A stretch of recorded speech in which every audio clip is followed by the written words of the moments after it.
by Clater. They just had it knocked loose. It's a little bit unfortunate right there for the Patriots. We'd like to welcome everyone to tonight's broadcast. Apologies for coming on late. We had some technical difficulties, but now we're on live. We have Brian here with Chris. Starting a little bit early due to inclement weather in the area. So we're kind of going on the seat of our pants, but we were able to get things started. So after that fumble by Clater, it makes it 1st and 10 for the Bobcats on their own 34-yard line. They're going to hand this one off to Morgan. He's going to get 8 yards on the play, but that's about it. This is the first time that's going to be 2nd down and 8. They're going to give him a couple yards. First 2 runs for Morgan went backwards. The entire time he lost 3 yards, he lost 4 yards. This time for Coleman, it's going to be empty set. This is an interesting formation they have right here. Coleman looking to throw, throws it over the middle, and the ball is going to be incomplete. I think Coleman is telling his receiver, you were supposed to go, as in keep running down the field. But ball's incomplete, brings up 3rd down and 8. Yeah, it looks like Coleman just overshot the receiver there in the middle. He had, it looks like Coleman just overshot the receiver there in the middle. He had steps on that linebacker, but he wasn't just able to get, Coleman wasn't able to deliver the ball. So 3rd down and long. Sends Morgan in motion. They're going to flip it back to Morgan. Morgan tries to get a block. Trying to get turned around. He dumps it off, but right there to deliver the tackle is Mikhail De Leon, and that's going to bring up 4th down. Great open field tackle there by De Leon, excuse me. Yeah, they were just trying to run like a running pass play, similar to what you would see a quarterback do, just have the running back take that. But the ball was complete, but the Eagles defense stayed stout and was able to get the stop, and now they give the ball back to their offense. In the Patriots defense? I'm sorry? I think you said Eagles defense. Oh, my bad. Patriots defense. You're all good. I've been gone 1 week, and I forget where I'm at. You're all good. Let's see if they're going to return this one, and it will be returned. The ball was bobbled momentarily, but able to hold on to it. Maybe an interesting decision to not just call a fair catch on that one, but it was bobbled, and then he's able to hold on. Well, last time out, the Patriots able to have one big play, but it was all for naught on a fumble by Clater. So a bit of bad luck here for the Patriots, and they're really going. Yeah, they could be having a hangover from last week's loss to the Georgetown Eagles. But you can't take any opponent less seriously than the other. They have to come out and execute and play their game. Now, it looks like it's Sam Arnott in the backfield, not Clater. Looks like it's number 6. They're going to fake the handoff to him. They're going to throw it in the flat over Blaylock. Blaylock this time's got some room to run, and he's going to have, let's see where they rule him. They rule him out just a yard short at their own 47-yard line. So a 9-yard gain on the pass to Blaylock. He'll bring up 2nd down. Yeah, that was a nice little bubble screen there to Blaylock, able to get 9 yards. Now a manageable 2nd and 1. And they're going to try to keep things moving here. 2nd down and 1. Guerrero takes a snap. He's going to hand off. This time it is Clater. Clater is going to try to go upfield, and he does. And he's going to just dive forward after a positive gain there all the way out to the Bobcat. We'll say the 43-yard line, so another 1st down. Powerful run there by Clater. Got more than enough needed for the 1st down. Absolutely. 3 wide. Guerrero working from the gun. Takes a snap. They're going to fake it off to Clater. And looking to throw. He's got Hill downfield and just out of the reach of Hill. That was kind of a bang-bang play. And he's faked the handoff, and he had someone right in his face, and he had to throw it. And he had Hill all by himself downfield and just overthrew him by a step. Makes it 2nd down. Yeah, that's been the kind of Achilles heel. Receivers will be open, and most of the time Guerrero will hit them, but sometimes just shoots them over just a little bit. Setting up a screen for Clater. Clater's got some blockers. He's got a 1st down. He's going down the sideline. He's going to step out inside the 20. Getting things moving here after a rough first couple of drives. They're in the red zone. Yeah, taking advantage of the sideline there and the edges there, getting Clater out there in the open in space so he can make some plays. Going to keep things moving here, so they're at their opponent's 17-yard line. They're going to have 3 wide. Bobcats look like they're going to bring pressure, and they do. Guerrero evades the rush. He reverses field. He's got to get rid of it. He's back at his own 30-yard line. He's got some room to run now. He's at the 10. He stays on his feet at the 5 before he's brought down. Oh, my goodness. Cormac Guerrero just stays on his feet and makes some magic happen. He almost got in the end zone, but he's down at the 3-yard line. Yeah, that was dangerous there, but using his athletic ability, he was able to evade the total rush of almost the entire defense. Now they're going to hand off to Clater, going up the middle, and he's going to waltz into the end zone. Touchdown. It's more like what we're used to seeing out of the Patriots offense. They just waltz right down the field and able to get on the board. It is now 6-0.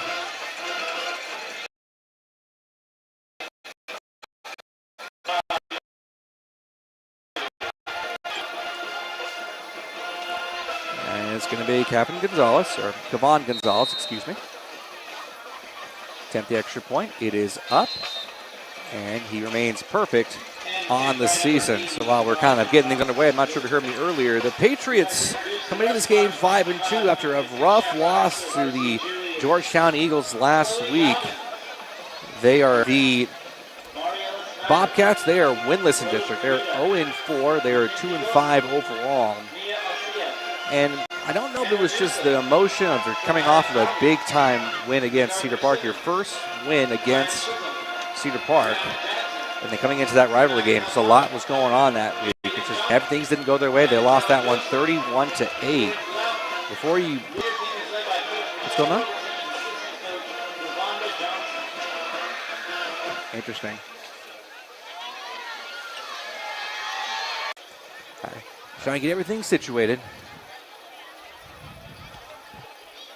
Ready to kick things off here.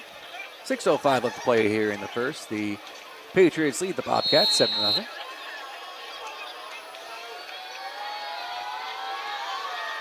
Kicked off. That's a deep kick all the way to the 5. It's bobbled by the Bobcats. Able to pick this one up, but nowhere to go with it, and tackled inside their own 10-yard line at the 9. Yeah, that probably would have been a ball you would just, it had a chance to bounce out of bounds. That's kind of a ball you would probably just let run out of bounds. I mean, even if it hits the ground and rolls out of bounds, it would still be a penalty. I would have let that go. Definitely a special teams error there by the Bobcats. Able to fall on it, though, so this drive will start at their own 9-yard line. Bobcats are looking for their first down. They've gone back-to-back 3-and-outs.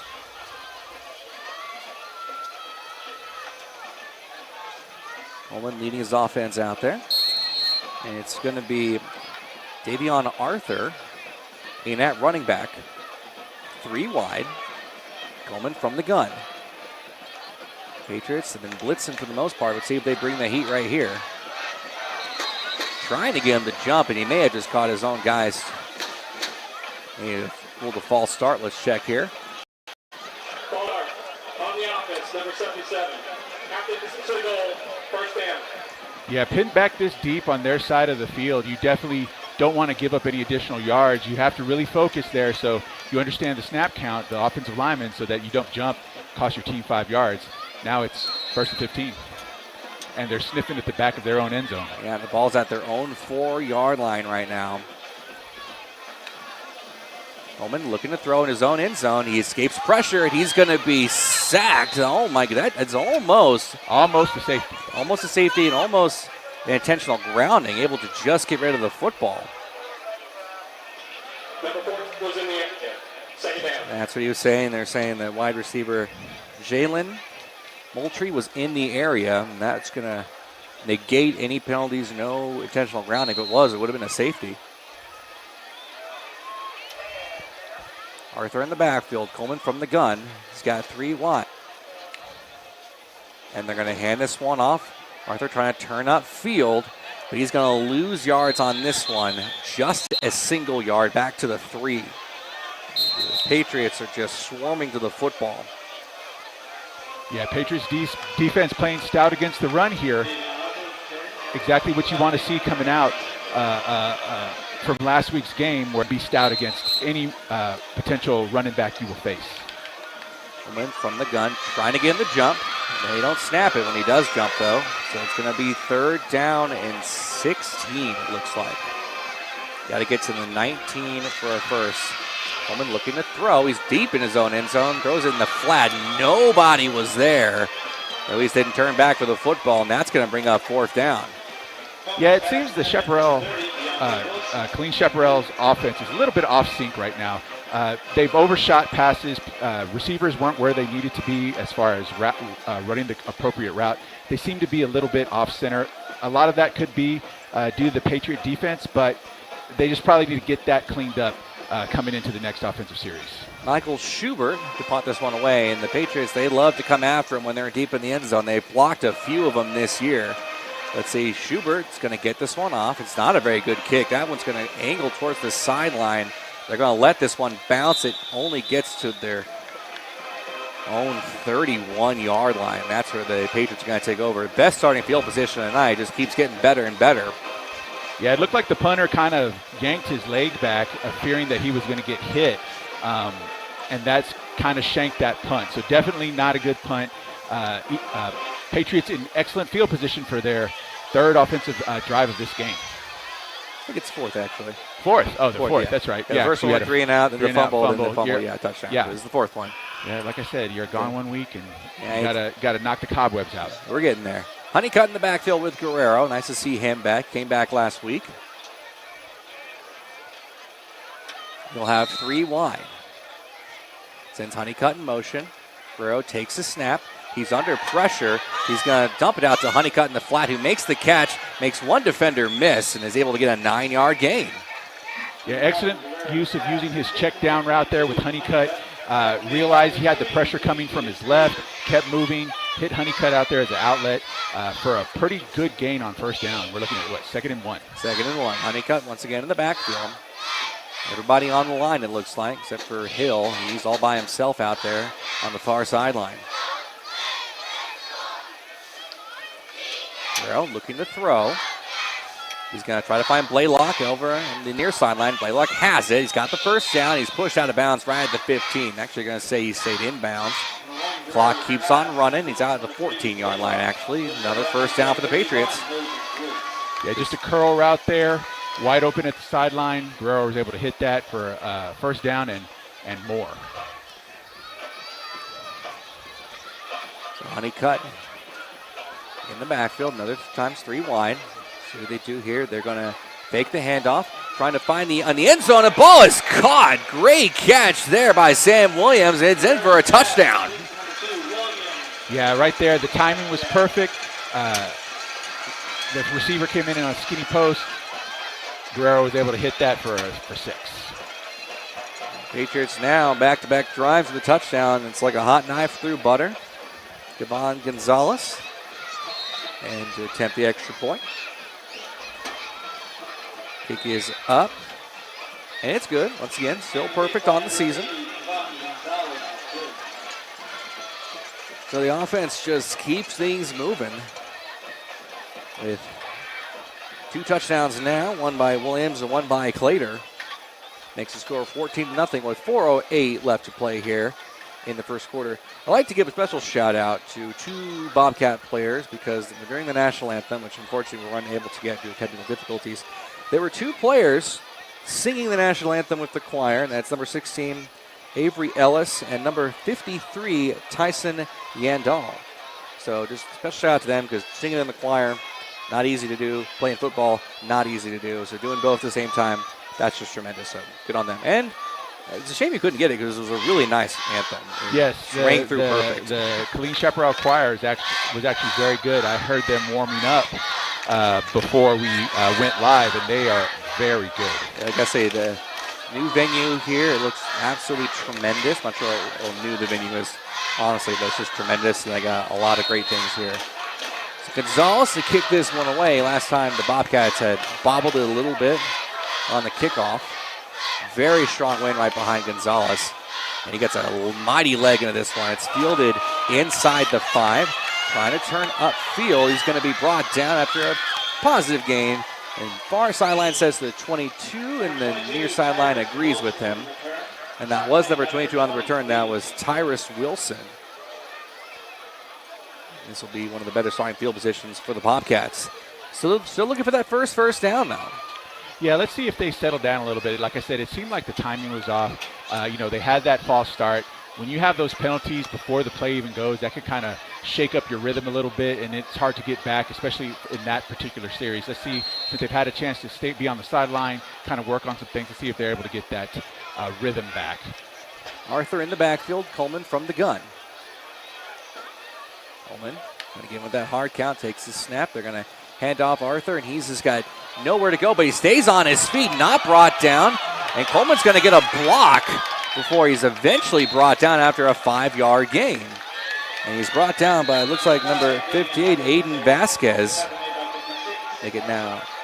Yeah, that was actually a pretty gutsy run there to able to cut it back in, which it looked like the flow of the defense kind of came around the other end to try to meet him when he was trying to take that right edge.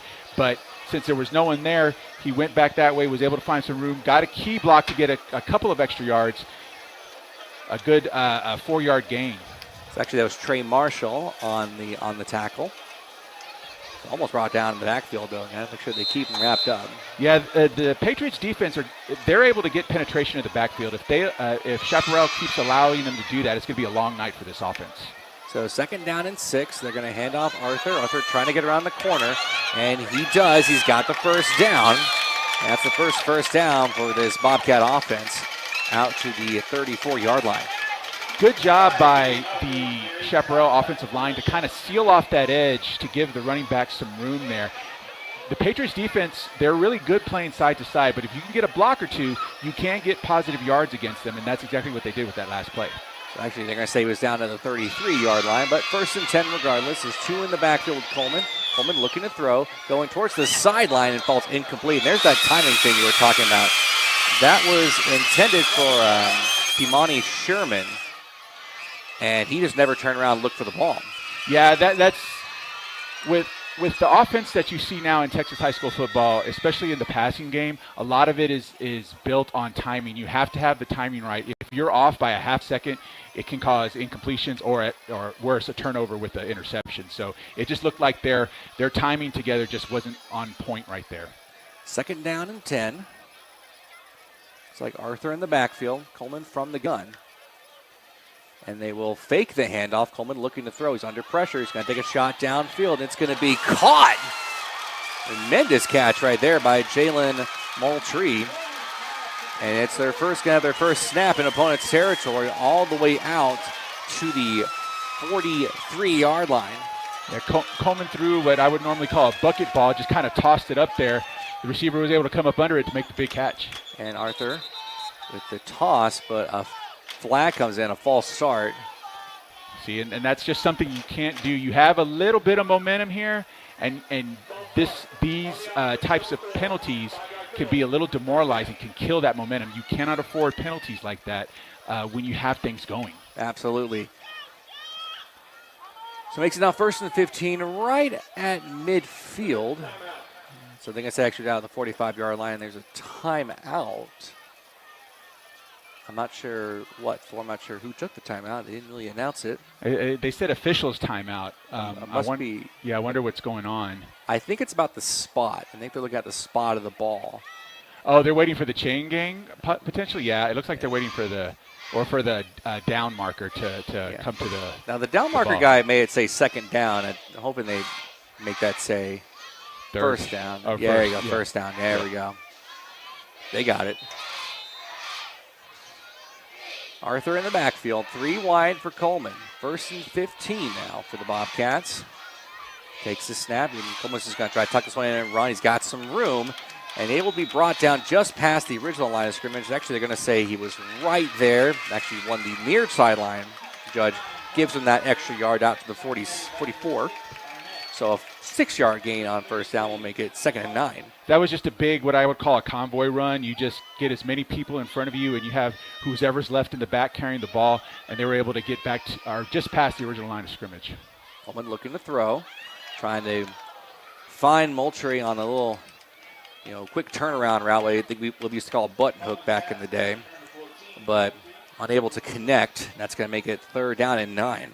Yeah, it looked like the timing was a little bit better there. It's just the Patriot defensive back got there in time to force the catch to be a little bit more difficult, and the receiver just wasn't able to come up with it. So 3rd down and 9. Coleman looking to throw. He's under pressure immediately. Ball is caught by Arthur. He's got some blockers up front. Escapes one defender. Escapes another. He's got a 1st down. Still on his feet. Still moving that pile. Inside the 30 to the 29. Great piece of running right there by Arthur. Just keeps the legs moving. Yeah, kept it moving, was able to hit him. That was a design play for like a faux bubble screen, was able to keep his legs moving and get a huge explosive play. So this time Coleman looking to run. He's got room, leapfrogs the defender, but brought down after that initial jump. But it's another 5-yard gain to the 24 now. Okay, so not everyone is Saquon Barkley. Okay, you don't have to do that. You don't have to, yeah. No. Actually, I remember when it was Ezekiel Elliott that was doing that in his rookie season. And everyone had to remind us that, in high school in Ohio State, he was a hurdler. And he was pretty rookie season. Got to give him that. That was 9 years ago now. Crazy. Yeah, I can't believe it's been that long. Coleman looking to run, and he will. Gains about a yard for the Patriots defense, pushes him back. It's going to be 3rd and short, though. Yeah, that's just another convoy run where they try to get as many bodies in front of the ball carrier as possible to try to get as many positive yards as possible. And it does help because now we're at a 3rd and 3, 3rd and 4. Definitely a manageable down and distance to get the 1st down. See the Patriots defense, and I think if they don't get this, they're probably going to go for it regardless. Yeah, you're deep into your opponent's territory. Yeah, I think this is 4-down territory for the Bobcats. So it's going to be 3rd down and 3. Looks like Bennett in the backfield, which they're going to hand off to Bennett. Immediately runs into the Patriots defense right at the 20-yard line. I think they're going to give him that 1st down. Yeah, I think that they're going to give it now, to him. Here's the thing. One judge on the far side has got his fist in the air, and that signifies 4th down. They haven't moved the chains. The chain gang operator for the down distance says 1, but the chain gang has not moved. It is 4th down. They did not give it to him. Quickly back to the line. Coleman's going to take it. He's going to pick up that 1st down easily, and then some to the 11-yard line.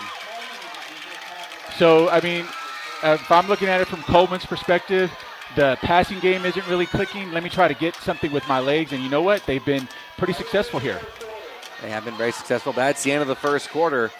Patriots have a pretty good lead. They lead 14-0. But the Bobcats are knocking on the door. We're going to take a quick break. We'll be right back listening to Eastview Patriots football on the Vype Media Network.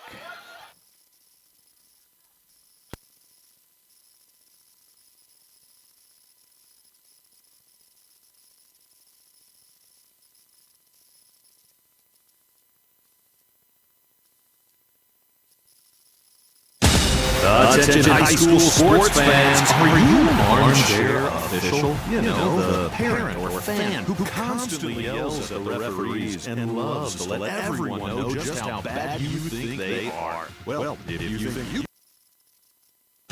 Attention high school sports fans, are you an armchair official? You know, the parent or fan who constantly yells at the referees and loves to let everyone know just how bad you think they are. Well, if you think you could do better, then get in the game and prove it. It's time for you to suit up and make the calls where they actually count. Every sport in Texas needs more officials. Sign up today at highschoolofficials.com.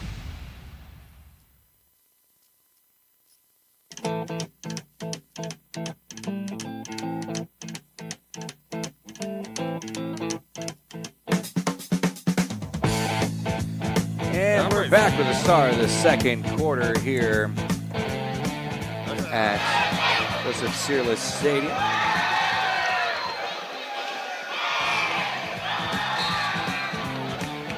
Still got LaGrange playing.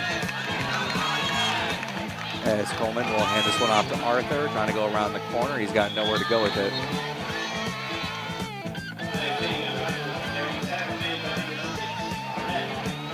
Just gains a yard on that one.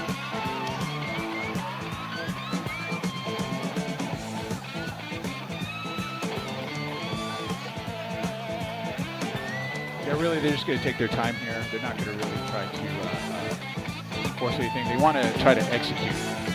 Still got Green still playing. Hands that one off to Arthur this time. There we go. Moving the pile, though. right to the 6-yard line. Got those technical difficulties, but we're all good. Another third down here on this drive. So far, the Bobcats have been perfect on third down. Yeah, this is definitely going to be 4-down territory for the Bobcats. They do need to come out and try to get some points here. The 7 is better than the 3, and I think at this point, down 2 scores, they need to try to get the 6 here. So Coleman's going to take it himself. He reverses field. I think the turf monster got him, but able to stay on his feet for a second. But he's going to lose a yard. Now, that play has worked relatively well, but they could be going to the well a little bit too much there. They do need to diversify it up. If they just keep running those convoy running plays, Eastview is too good of a defense to just keep allowing that. They have to try to give it some variety. You have to try to keep the defense honest. You can't just run the same play over and over and over again against a good defense like the Patriots. So they can get a first down without getting a touchdown. They can get the ball to the 1-yard line. I don't see the kicking team coming out here. There's 10 seconds left in the play clock, and I don't think they have a play in. Yeah, they're going to have to be burn forced a to take timeout. Yeah, absolutely. So I think there's a little bit of confusion right there. Now, they got the wind right at their back. You can't see it. It's not in the shot of our camera, and there's no tassels at the top of the goalpost. But there is a flag all the way down the track, and it's a rather big track. And let's see if Chris can show it for us. There we go. It's blowing really hard. Directly towards, how would you rule this? If you're on a radio dial, I'm going to say to your left. I'm not sure what directional end zone that is, because I'm very directionally challenged. But basically, the wind is right at their backs right here. Yeah, I mean, I know I was very adamant about saying, yeah, you need to try to get the 6. Really, you need something on the board. The longer you have a goose egg on your side of the scoreboard, the more potentially demoralizing it could be. You got to get some points on the board. You don't want to get shut out. If you have an opportunity to kick, I would. But again, we have to. They want to try to come out and compete. So it looks like they brought on the offense, and they're going to try to get the first down or get the 6. So it's going to be Arthur in the backfield. Coleman from the gun. They may try to throw this one here. And they will. Coleman looking to throw. He is under pressure. The ball is out. It's picked up by the Patriots. He's got a convoy running down the field. It's Hugo Garcia. Can he get in? He gets a block. Garcia on his feet, pushed out of bounds. Oh my goodness. Great job there to get the turnover. It's the Patriots' first turnover in the last 2 games. And they needed that one. And Hugo Garcia almost able to get in the end zone, but just run down from behind. Yeah, I was really hoping to see a big man touchdown, but me too. You know what? It was a heck of a run by Garcia, already in scoring position for the Patriots, and perfect here to add to the lead. After a drive that they just could not get him down. Finally, on the 4th down play, they bring the heat. They hit Coleman from job blocking by the Patriots defense. Able to get him out at the 16. Let's see if they can pay it off right here. Honeycutt in the backfield. Oh, shout out to the Chaparral offense for not giving up and running that down, stopping the score. Absolutely, yeah. So they're going to hand off to Honeycutt. Honeycutt's going to try to reverse field, but they were right there for that one. He's going to lose a couple yards back to the 18-yard line. Yeah, good penetration there by the Chaparral defense to force Honeycutt to try to make a decision on which way he wanted to go, which gave time for the rest of the defense to come out and make that play. So 2nd down and 18. See if they get the play in from the sideline.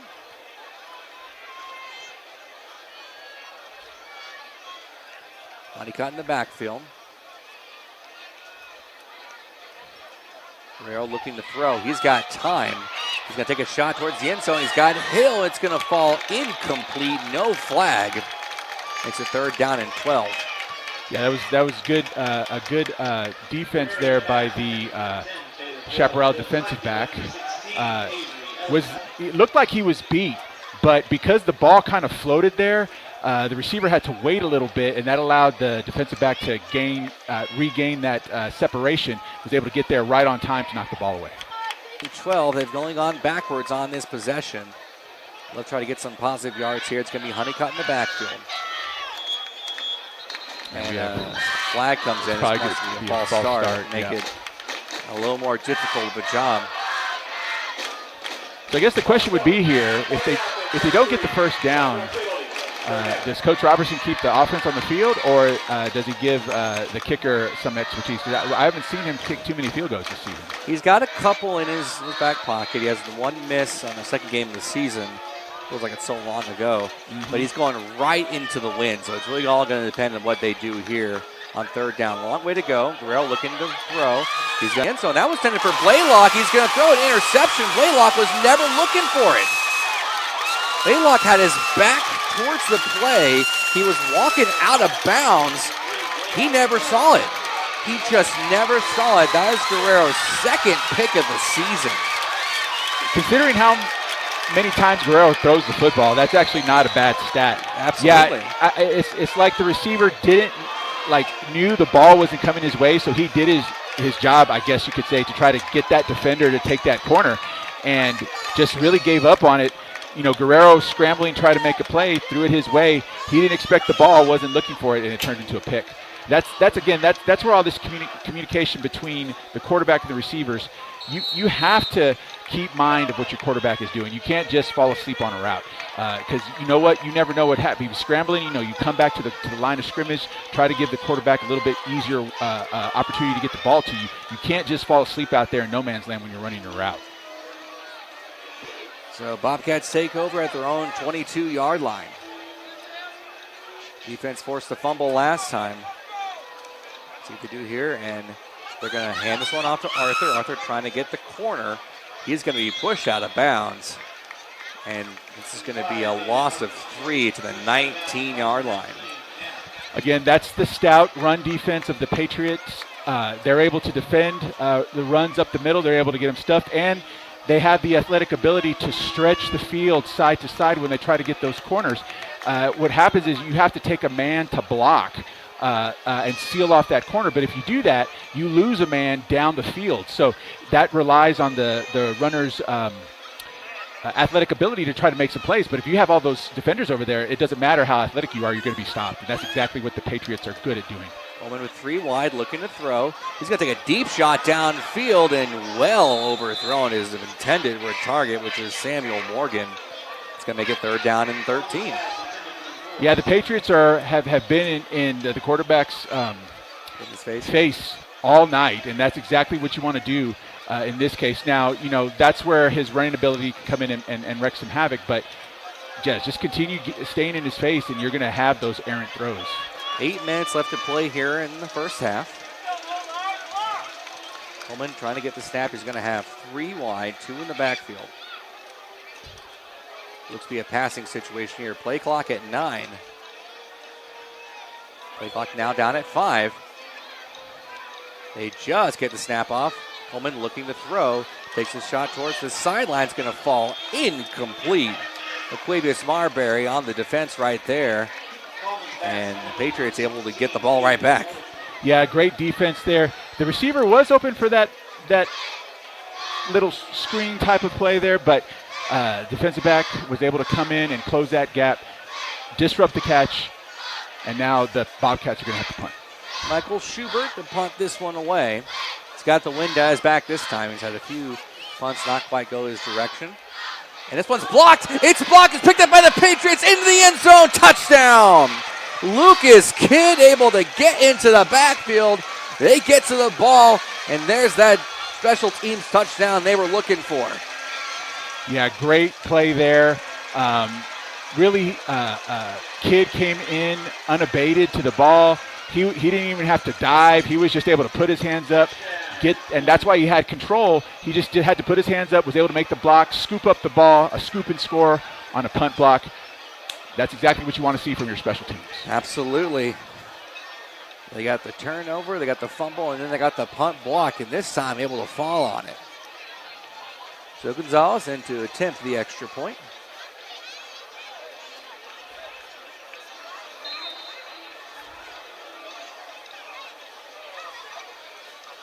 Pick is up. It is good. It's 21-0. The Patriots over the Bobcats. After a little bit of disappointment there after the fumble recovery, able to force the 3 and out, and then for Lucas Kidd just to get in the backfield, and the ball took a tremendous hop right back into his arms and just able to waltz into the end zone. Yeah, it took, again, a perfect bounce, and he was Lucas Kidd was in the perfect position because, again, he was unabated to the kicker. He just put his hands up, was able to get that block. He still was on his feet, bounced to him, just waltzed right into the end zone. Other than one drive, this Patriots defense has been absolutely tremendous. And even that one drive ended with the fumble recovery. Just tremendous. And I mentioned earlier, that's their first turnover in 2 games. Cedar Park was the first game they had where they didn't have a fumble or turnover, and then Georgetown was the second one, though they had plenty of chances. Yeah, that just shows the mark of a good coach team. Yes, sometimes the play of your opponent can cause turnovers, but really it's being coached to secure the football, and this Patriots team is coached really well to secure that football. Ball falls off the tee here.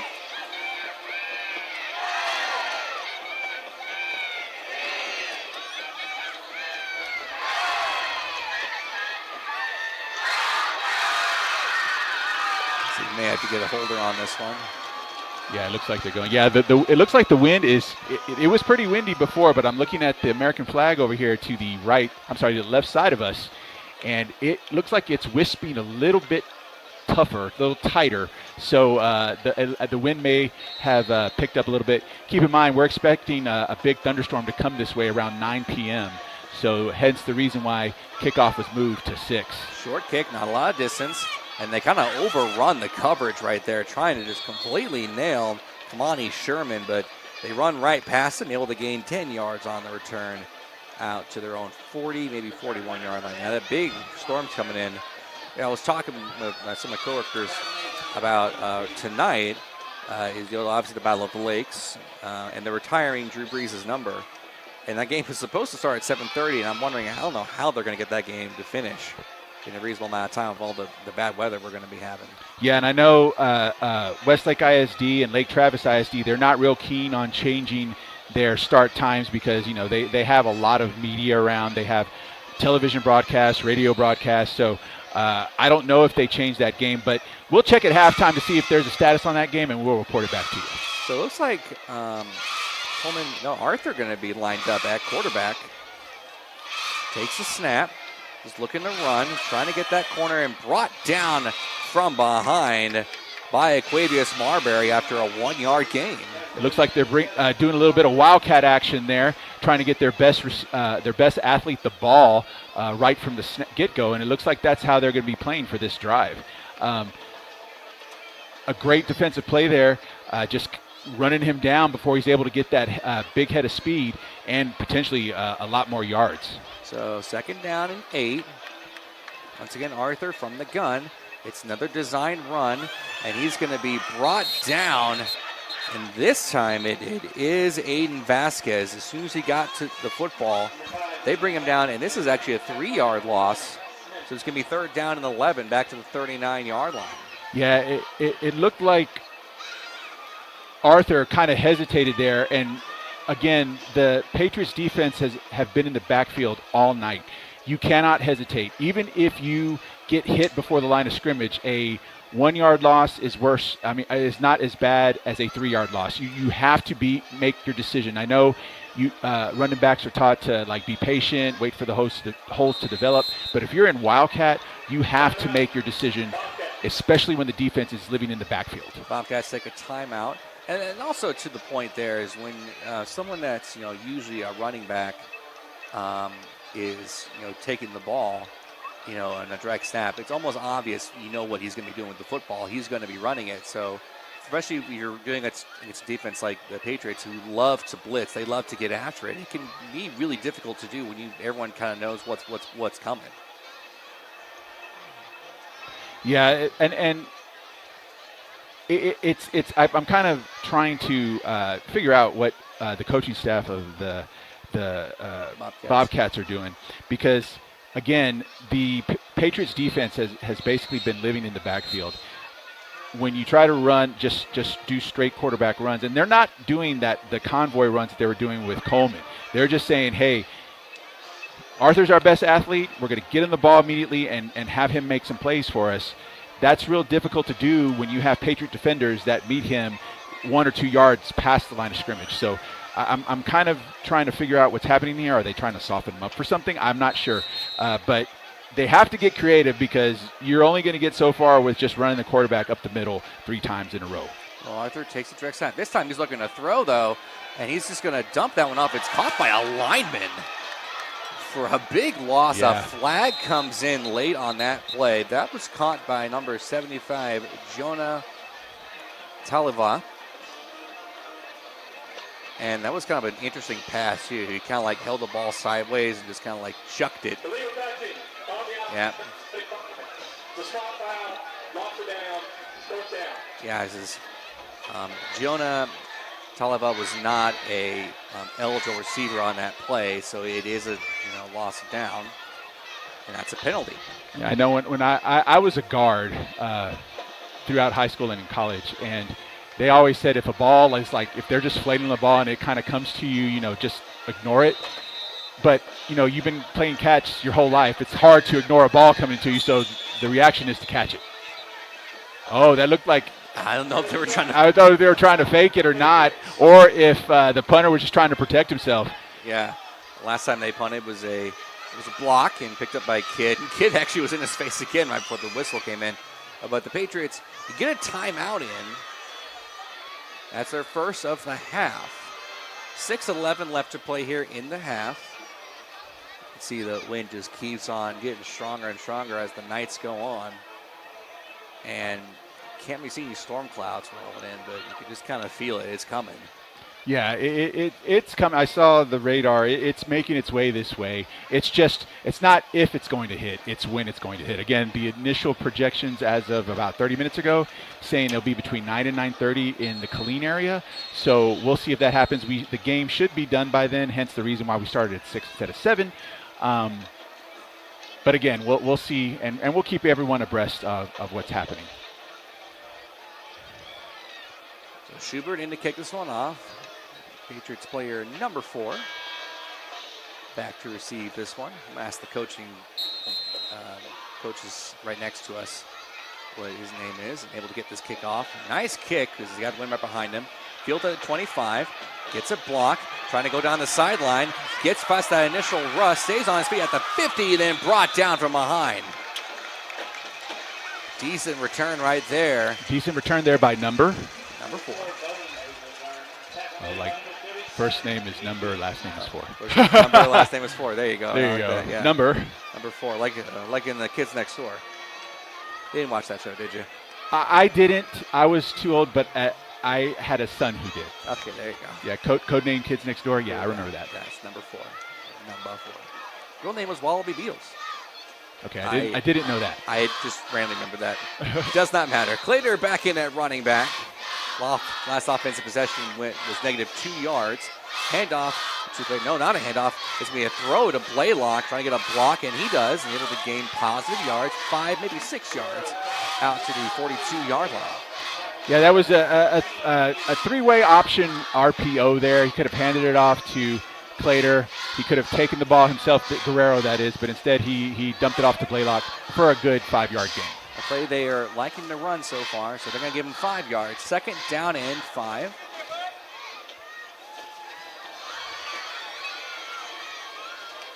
And Guerrero right on line. I thought he was going to line up under center, something we don't see him do very often. 3 wide. They're going to fake the handoff, trying to find Blaylock, and once again didn't look back for the ball. That was very quickly thrown out to him, and it's making 3rd down and 5. Yeah, it looked like the trips that were to the right were kind of confused who was supposed to catch the football. And that turned out to be a break for the Bobcats, and now we're looking at about 3rd and 6. So 3rd down and 5, maybe a long 5 here. Patriots would love to get that first down. They are going directly into the wind, and that can be really tricky to do at times. Actually throwing the football, deep ball, the ball just kind of hangs in the air. And this will be a handoff. Clater's going to have some room to work, and he's going to be just a yard short of the first down. I thought maybe he had it. Now, the judge on the near side is not going to give it to him either. I thought maybe he had, but he didn't. It's going to be 4th down and 1. And they're going to quickly get back to the line to try to pick up this first down as quick as they can.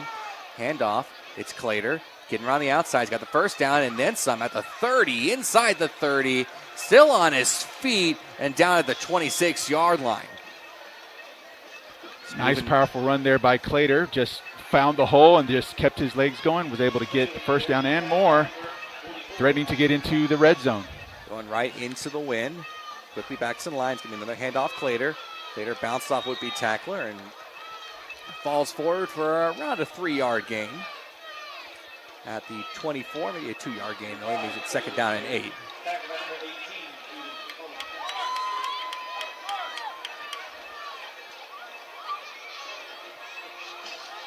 So Clater once again in the backfield, 3 wide. Takes the snap. They hand it off to Clater. It was very much a delayed handoff. Still running inside the 5-yard line, right at the 5 where he's going to say he was down. Yeah, if that was a passing play, that call that was made by the Chaparral defense would have been perfect. But no, it was a delayed handoff, played right into the hands. All of the defense was already in the backfield, open wide for Clater there. Let's see if they can pay this one off. Clater gets the handoff, but he's going to just get back to the line of scrimmage. That's about it. It was 1st and goal. 2nd and goal now, ball at the 5-yard line. Now the Patriots will, as far as I know, they won't receive the second half kickoff. I only say as far as I know because I swear I heard the official say the Bobcats elected to kick, which is different than saying elected to defer because that means you get to choose the second half. If you like to kick, that means you've chosen to kick to start the game and the other team gets to pick if they want to receive. It's weird. It's very weird. Yeah, I don't know if you remember twice, about 6-7 years ago, the Texas Longhorns made that. As Clater goes in the end zone, touchdown. Yeah, touchdown. They made that mistake when they called the flip. They said they wanted to kick, but they didn't give their choice. Yep. So that gave the other team the choice, started the second half, and they ended up not receiving either half's kick. Yeah, I remember that, yeah. Actually, as we're talking about weird rules, still in the official rule books of football, after you score a touchdown, the team that receives the ball actually can choose to kick the ball off again. It's a very weird rule, but it exists. As Gonzalez's extra point is up. It is good. Still perfect, 28-0. So sometimes the official will go over to the opposing team's coach after a score and say, it's your choice. Do you want to kick it or receive? And it's like one of those like, huh? Like, no, it's still a rule in the rule book. Wow, so very odd. I can only think of one time this was ever actually used. This was way, way back in the day when Cumberland lost to Georgia Tech 222-0. Look that game up. That's a fun story. Look that game up. John Heisman was the coach of Georgia Tech. Another weird rule is that on a kickoff, you can call a fair catch, and from wherever you call the fair catch, you can kick a unabated field goal. Yeah, a free kick. A free kick, yeah. That's what they do. And I actually saw that in my first year broadcasting for Vype. We were doing Regents, and the opposing team did that because it was one of those pooch kicks, and it came to like the 45, and they had just a guy with a cannon. And when he kicked it, he had the distance, but it was off. It was like wide right, so yeah. it didn't make it. But he had the distance, so it could have gone in. But yeah, they opted to do that at one kickoff, which I found very interesting. Should have Brandon Aubrey do that Sunday with because they'll be playing in Denver. Oh, so, yeah, the altitude, the high altitude. Yeah, for sure. Gonzalez kicked this one off, going directly into the wind. Oh, my goodness. And it takes a bounce, and the Patriots are ducking away. It's picked up by the Bobcats. Ball's still loose. Oh, my goodness. Aquavius Marbury is kicking himself because he had an opportunity to recover the kickoff. Not kicking in the wind. You got to still be on the lookout as that ball can hang in the air. And I think they thought that ball was going to bounce to the out-of-bounds marker. Instead, it bounced just straight towards the Patriots player. And I think it was Marbury. He just could not recover it, and it was knocked away and able to be recovered by the Bobcats at their own 20-yard line. Yeah, that's, win like that plays havoc with both teams. Obviously, it affects your kicker being able to drive that ball. But the receiving team, they have to really keep their eye on that ball because it will take funny bounces. The wind will catch it mid-flight and then just drop it right down, so you have to pay attention. Coleman back in at quarterback. The ball is tipped at the line and it falls incomplete. Yeah, just got a hand in there. Knocks that one down. Fortunate it was not intercepted. Second down and 10. We're approaching a 2-minute timeout. We will bring you the halftime festivities. So both teams will be bringing their bands out onto the field. Coleman takes a snap. He hands this one off, but right there is Tyson Ishaiwoko and able to bring him down after a gain of 1. Yeah, it looked like the interior linemen of the Bobcats just weren't able to hold their blocks. And, yeah, the front 3 or front 4 of the Patriots have just been in the backfield. You have, as a defensive lineman, they're playing extremely well, living in the backfield. That's what you want from your D-line. So I think they have to snap it right before the 2-minute timeout, and they do. Coleman looking to throw. He's under pressure, and he's going to be sacked. And that's Tyson Ishaiwoko getting into the backfield. Lays out Coleman, and it's going to bring up 4th down, and that's going to take us to the 2-minute timeout. The Patriots lead 28-0. We're going to take a very quick break. We'll be right back. You're listening to Patriots football on the Vype Media Network.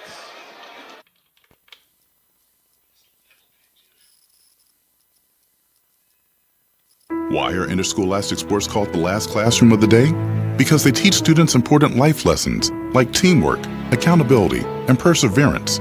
School sports are so much more than a game. They're about developing the whole person. That's why they're an essential part of every student's education.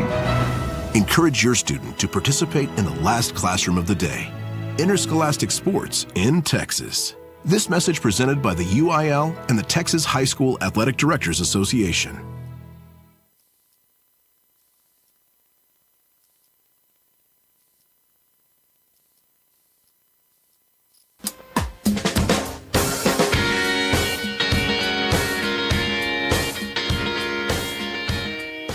After the 2-minute timeout, it's a 4th down.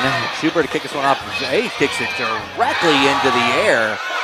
He takes a crazy hop, though. Just bounced straight forward to the 40-yard line. And that's where the drive's going to begin. It's going to begin at the Patriots' own 40-yard line. So we're assuming that the Bobcats are going to receive the second half kick. So let's see if Eastview can get some more points on the board to try to negate that. They're in control of this game, but you don't want to let off. You still want to execute. You don't want to get sloppy because those types of habits can carry you on. There's still 2 more games left. You want to come out and get have a high ranking in district, so that way when the playoffs come around, you get better seating. So no, there's no room to start to get lackadaisical. You want to still execute and come out and play your hardest. A few things on here. Guerrero looking to throw. He tries to dump it off to Williams, who I think was looking upfield before he had to catch. A little unfortunate he didn't hold on to that one, as he would have had plenty of room to run. Yeah, normally with those bubble screens, you want to have at least that first blocker. They had 2 guys out there, so that could have been an explosive play. Unfortunately, they weren't able to hold on to the ball. So 2nd down and 10, Honeycutt in the backfield, 3 wide. And this time will be a handoff to Honeycutt. Honeycutt uses a stiff arm, but able to just gain a yard on the play, and that's about it. Makes it 3rd down and 9. It's one of the positive defensive plays for the Bobcats. They did exactly what they needed to do. They threw bodies to stretch out the defense, to keep forcing Honeycutt to keep trying to get that edge. The defenders were able to get there and make the stop for a modest 1-yard gain. 3rd down and 9. Guerrero looking to throw. He gets a block from Honeycutt. Guerrero this time he's just going to try to tuck it in and run, and I think he took a little too long to make that decision right there. He's able to get some yards to the 46, but he's going to be 4 yards short of a 1st down. The clock is still running here. The Bobcats do have a timeout in their pocket. I don't think they're going to use it. Let's see if the Patriots, they could bring this clock down to about, 20-something seconds. before they choose to snap it, which they may just choose to go for it on 4th down as soon as the clock runs down as much as they can. Yeah, it looks like they're going to let the clock run and then take a timeout and then decide what they want to do during the timeout. That's exactly what they're going to do here, so they probably can stop it when there's about 23 seconds on the clock in the half. Timeout. And 1 timeout remaining. Now, I'm surprised the Bobcats did not choose to take a timeout. They had one, but I think they're just about ready to get things to halftime.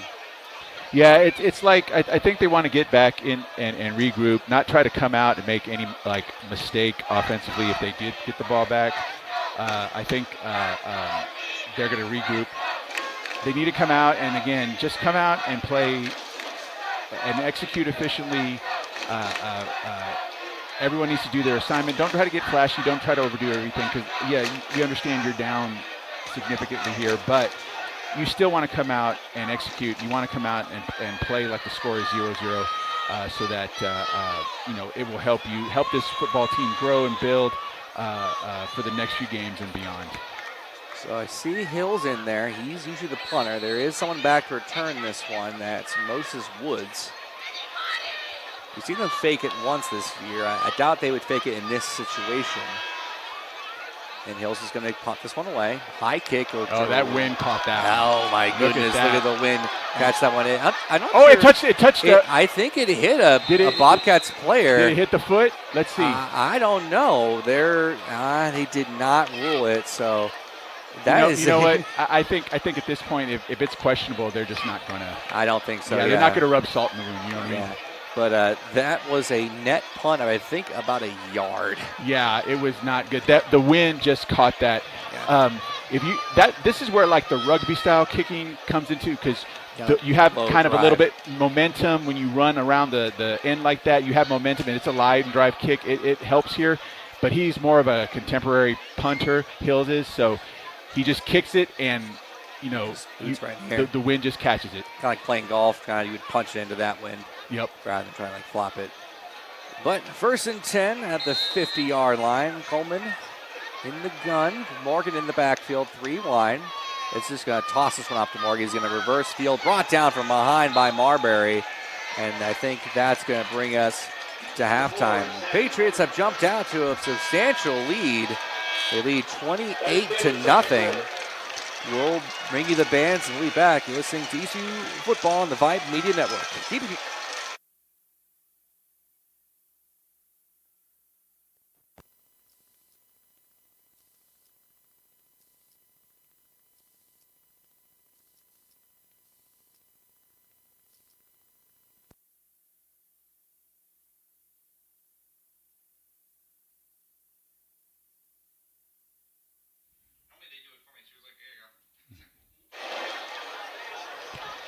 And we are going to be bringing you the performance of your Eastview High School marching band.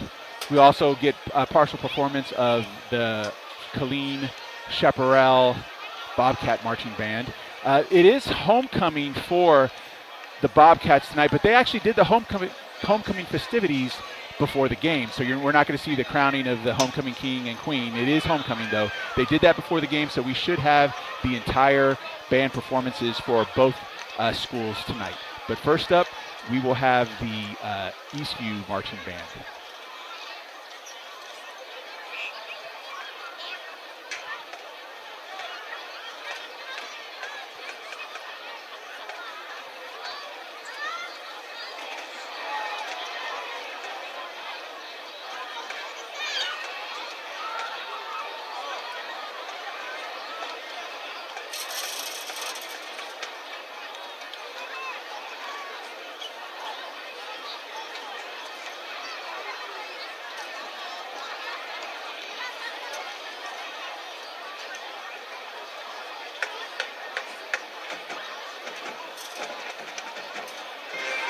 Eastview High School and Georgetown ISD are proud to present those darlings of Georgetown, Texas, the award-winning Sparklers Dance Team.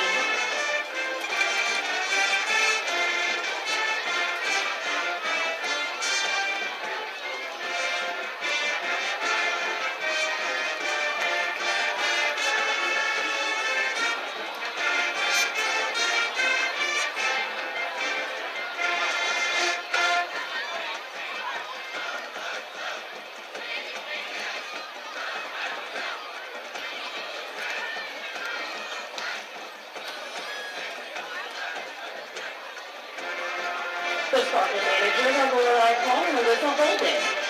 The Sparkler foodie is Annabelle Penn.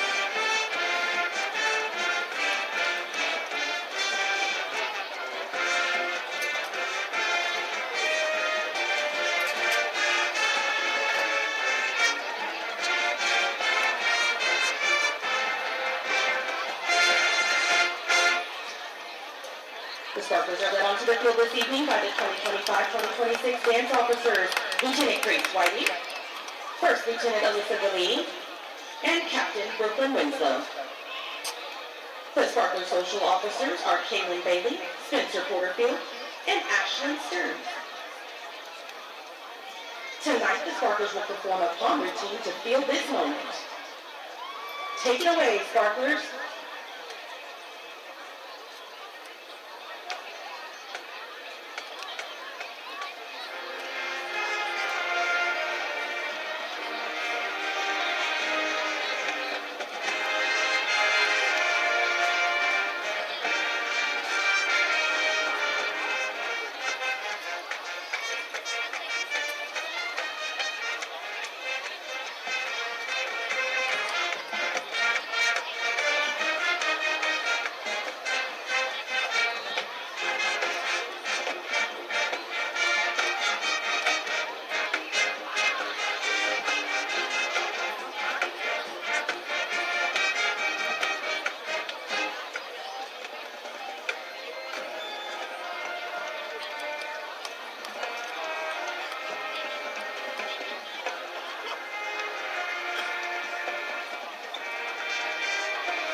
Let's hear it for the Sparklers. The Sparklers dance team is under the direction of Makila Short, assisted by April Pena. We would like to thank our best of the best season sponsors, AccuBill, the Killeen firm, Texas Honey Ham, Clinical Pathology Laboratory, and Performing Arts Studio Georgetown. We appreciate your support. The Sparklers would like to wish the Chaparral Bobcats good luck with their football season and contest season this year.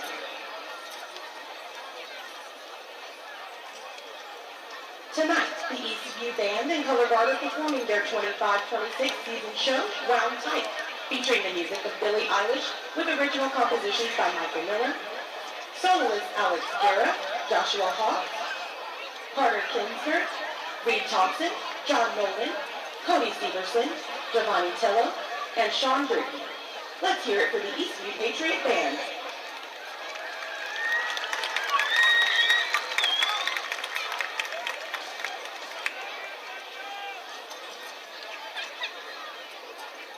And now, under the field direction of drum majors Regina Diaz, Talia Camarena, and Violet Hanna, we proudly present the ECU Patriot Band and Red Poppy Color Guard.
Percussion, Devin Johnson Martinez.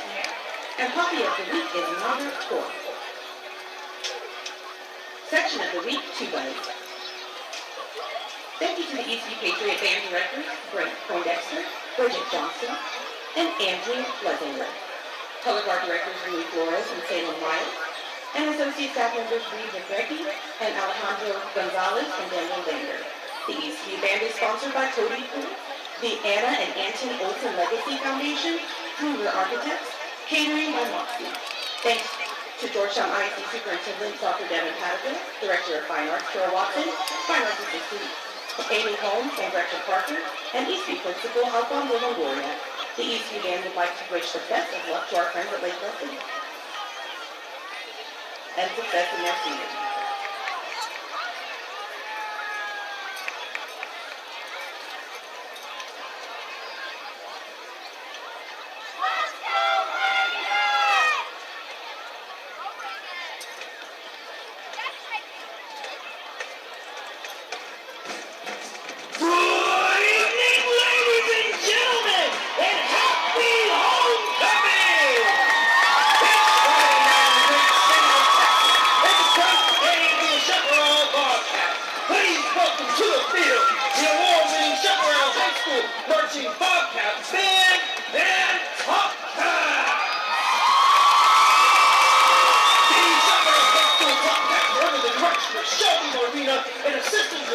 Michelle Roberson.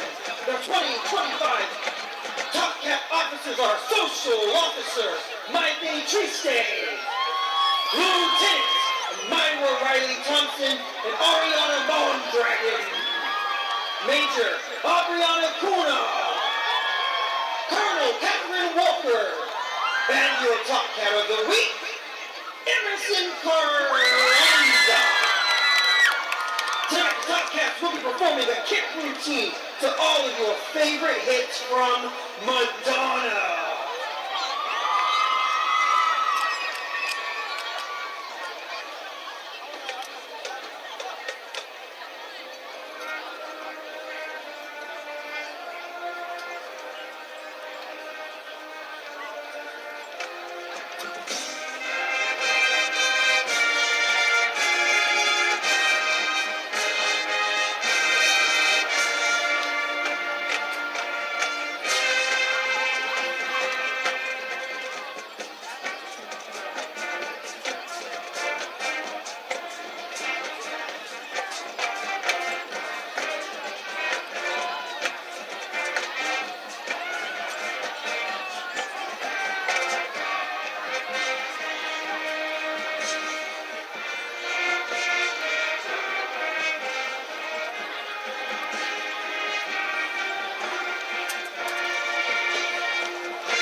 Cheer and dance spirit skills.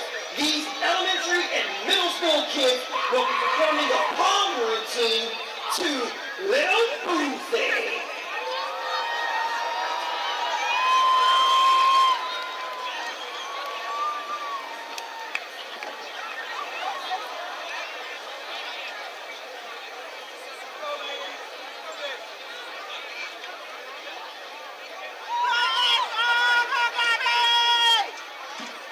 Hey, Chaparral, it's homecoming. I need to hear it one more time, but it's Little Cats!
Chaparral, get on your feet as the marching Bobcat fans conclude tonight with the fight of the Chaparral. And welcome back. This is Chris Cavazos for Brian Reed. You're listening to Eastview Patriot Football on Vype Live.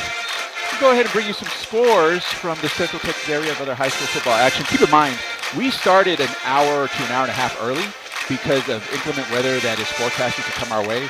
So there are a lot of games that are a lot of districts that opted to still keep their 7 or 7:30 start time. So I don't have a lot of scores, but I will give you what I do have for scores of other high schools here in the Austin area. We did have a game that kicked off at 5 in the private school ranks in TAPS, and the number 1 TAPS ranked school in the state, Regents, defeated Grace Prep 49-21. Grace Community in Hyde Park, another TAPS school, currently tied at 20 in the 4th. Llano all over Randolph, 28-0 at the beginning of the 3rd. Spotlight Gap Studio, Radiant Rising, Air Service of Killeen, Mike Law, A&K Gap Studio, Wells Spinal School, Temple Walmart, Dr. Kenneth Seeger, and Chick-fil-A Harker Heights. Bobcat fans, after the game tonight, please stay and join our Bobcat marching band and color guard as they will perform their show, Whispering the Woods. Until then, go! Again, a lot of games haven't begun yet, or we haven't gotten a report. So as soon as I find a game in the Austin area, I'll give you the score.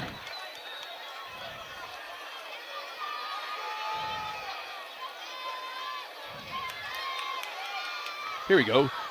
Vandegrift is beating Hutto 27-14 at half.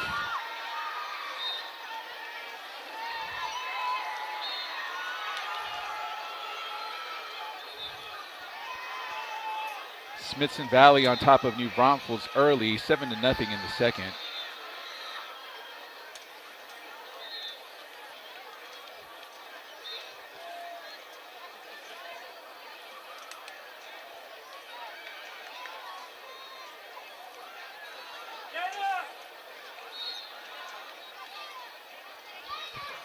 Cedar Park is beating Lake Belton, district rivals for the Patriots, 35-21 at the half. Again, the week before last, your Patriots had a thrilling victory, the first victory ever over the Cedar Park Timberwolves. And they had a game against Lake Belton, which it wasn't as close as the score indicated, but they do have an explosive offense, and hence the reason why they're able to have 21 points going into half. So that's going to be a good finish. Rouse is beating Leander 28-14 at the half.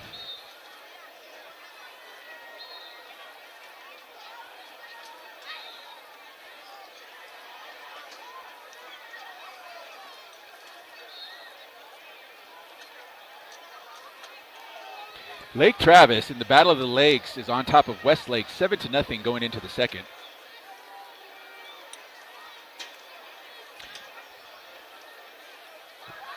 And I knew this was a typo. Now the score is completely flipped. San Marcos is beating Cibolo Steel 21-3 in the second. I was looking at another publication, high school football publication site, and they said that Steele was beating San Marcos 80-7 before the half, so I know that was incorrect.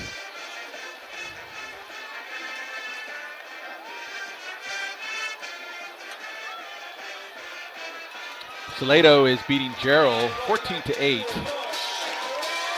at the start. I'm sorry, in the middle of the second.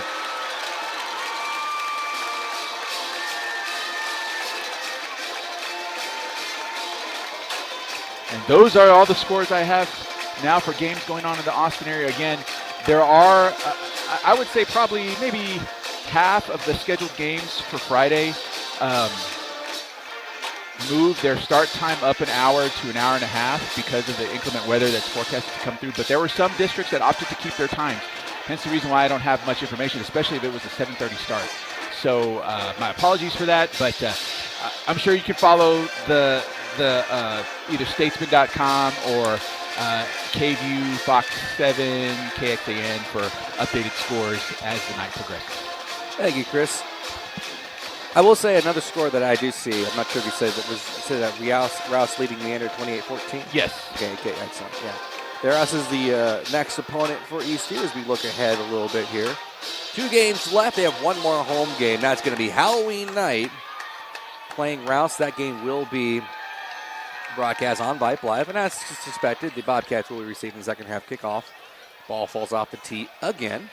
Yeah, with this wind, that's going to happen a lot. They'll probably just have to just get a holder there. I want to give a credit to this Bobcats, the Bobcat fans here in Killeen, Chaparral. They're hanging around. It's windy. It must be kind of chilly outside, and they're still hanging out, so good for them.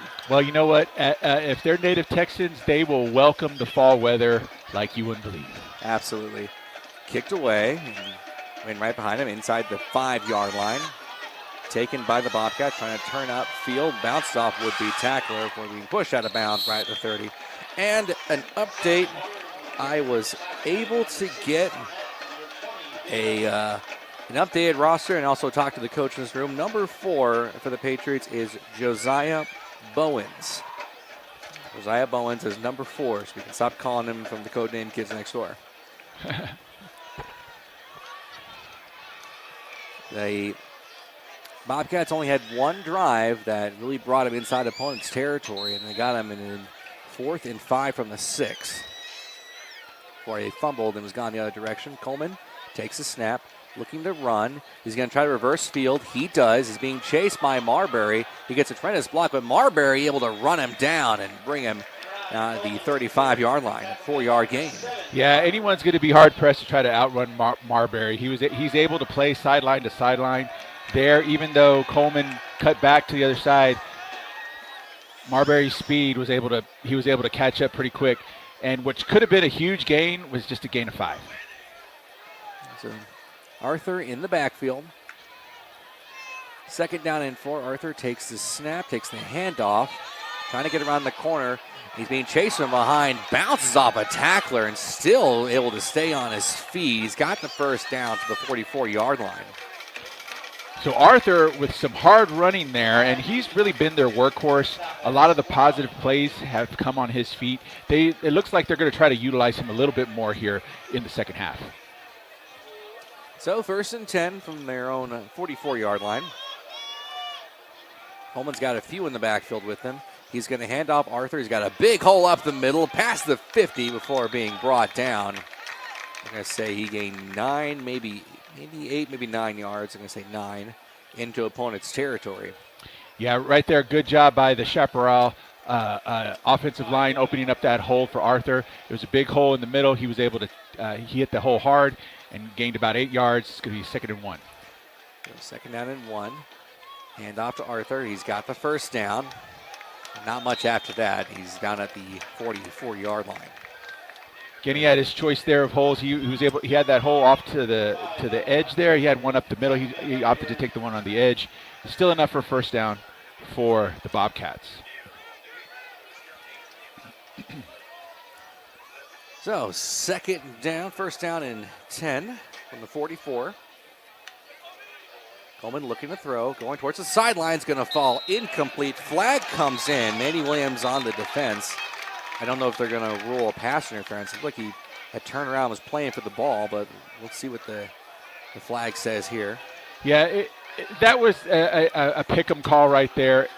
It looked like he made it like right before the ball came there. Normally, if that's the case, the refs won't call it. But This time they did. This time they did. Like I said, it was really a half second early. Again, most of the time they won't call it, but here they decided to make the call, and it's going to be an automatic first down. Or no, is it a spot foul? No, it should be an automatic first down. It is. They said it was a spot foul. Yeah, it's first and 10. Yeah, the 44, which looks like it's the very same spot. So either way, it's a first down. Coleman looking to throw. Under pressure, is going to take a shot towards the sideline and well out of reach. I will point out that the ref, not to kind of poke fun at him, he actually pointed towards the wrong end zone. That's okay. Yeah, that pass there from Coleman, intended for Morgan. Again, the communication is just not there.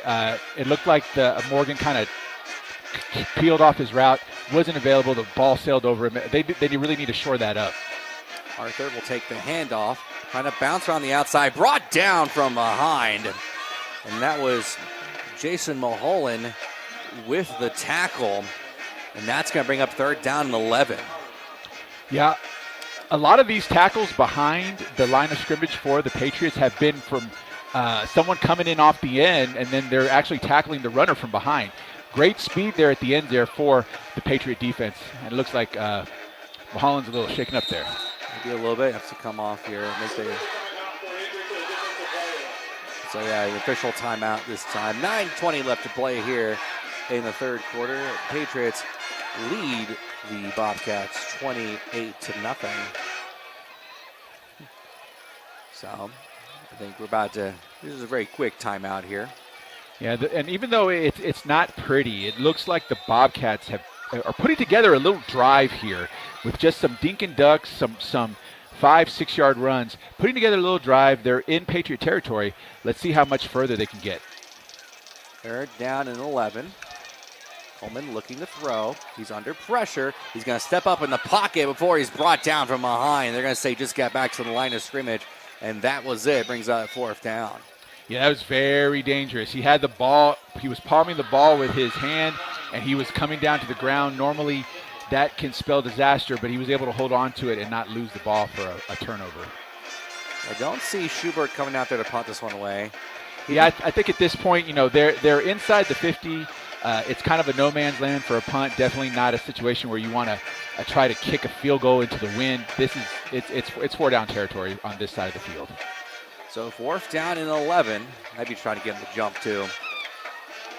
And I think that's exactly what it is as Coleman makes his way towards the sideline.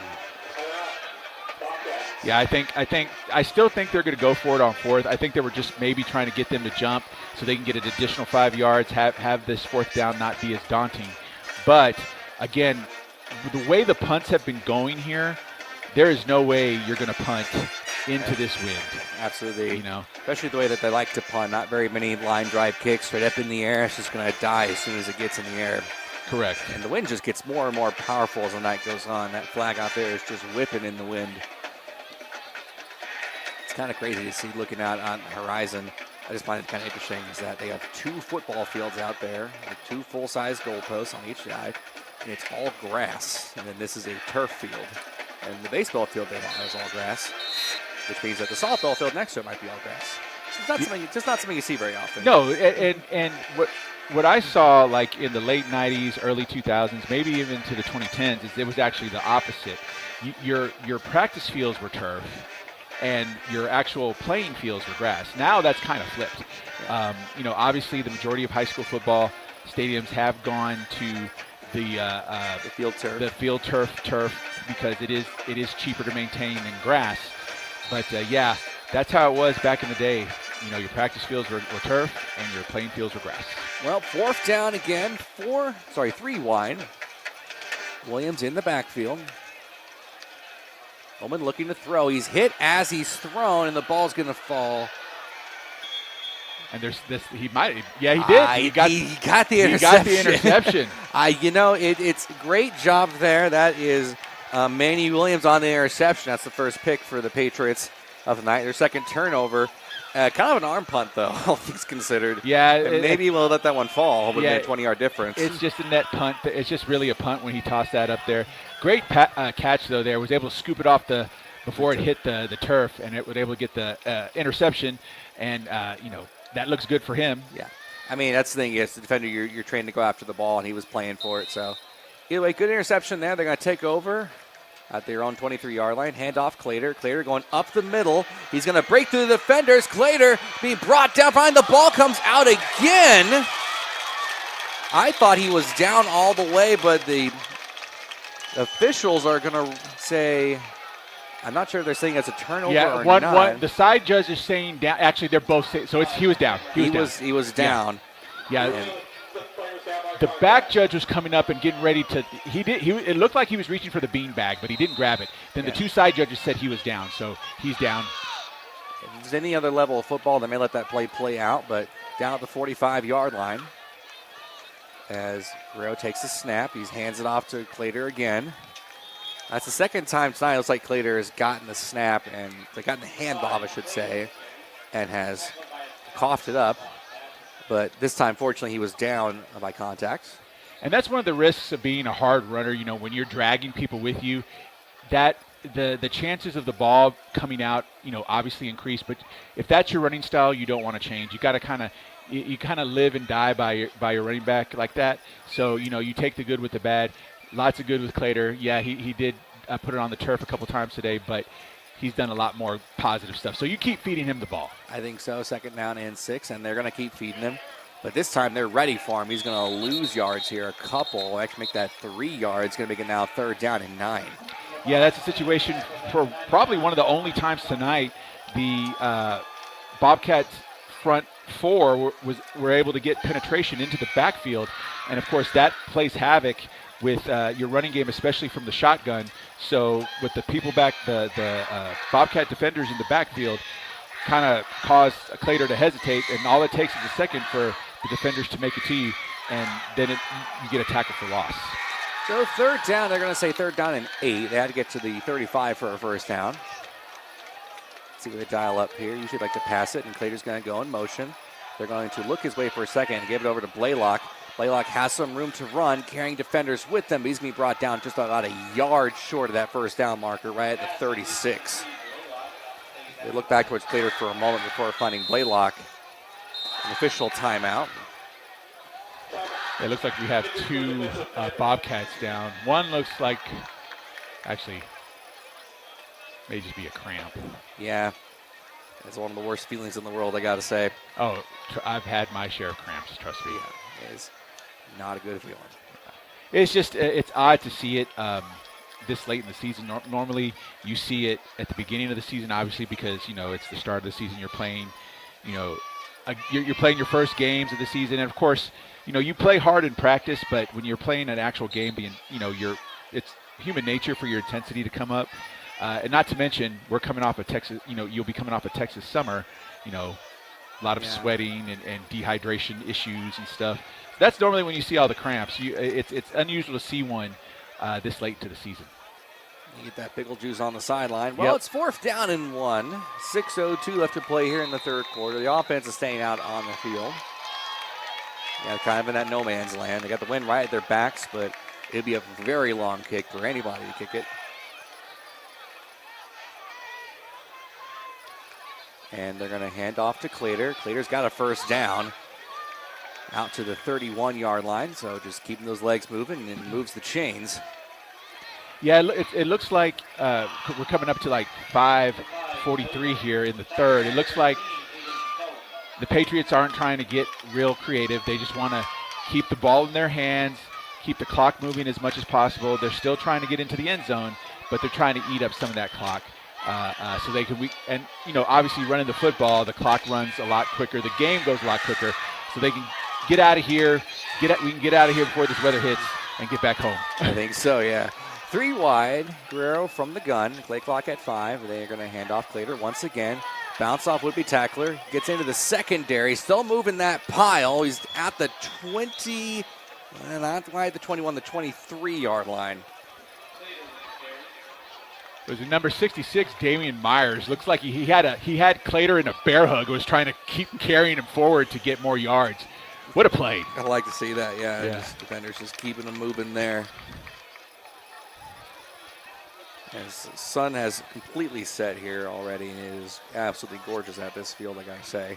Yeah, I mean, this school is relatively new. This field is relatively new, so everything's top notch. So 2nd down and 2. And a very similar formation they've been running. And the play clock running all the way down the 5. They're going to this time fake the handoff to Clater, and Guerrero's going to tuck it in and run. Reverses field very dangerously that time. Maybe he lost a yard there. Well, lost a yard after he gained the positive yard. But it's a 1st down for the Patriots. Yeah, Guerrero running hard there, trying to get as many yards as he can. Again, it looks like they're just going to try to keep this ball on the ground as long as they're successful and keep getting positive yards. Just keep it on the ground. Get out of here with the W and then start focusing on next week. So it's going to be 1st and 10 from the 18-yard line.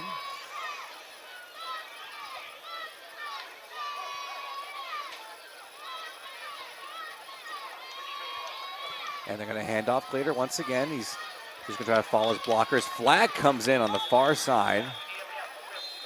Might be a hold. They haven't actually had many of those today.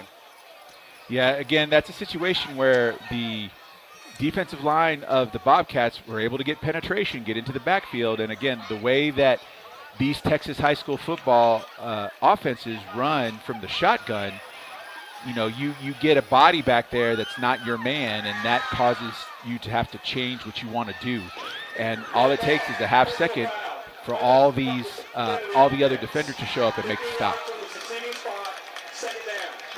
So they actually called a personal foul on the Patriots that time. And it's a loss of down, what they're saying. A huge loss. It's at 2nd down. They go all the way back. The 1st down, the line scrimmage is at the 18. They're back at the 33. So that tells you what happens when you go backwards that far. It's a screen pass to Clater. They did not blow the whistle. Now they've blown the whistle. They took a little time to blow the whistle there on that screen pass. Yeah, that drives me insane. Yeah, they don't blow the whistle. The officials have to keep an eye on that ball. It's either going forward or it's not. You have to blow that whistle. Not because of the play, but that puts the kids in danger because exactly. some kids will think that it's dead. Some kids will think that it's not, and that's how you get plowed over, head injuries, other injuries. You have to blow that whistle for the safety of the kids. Or don't. Yeah, let it play out. Let it play out, exactly. But you have to make that decision. Well, 3rd down and 25.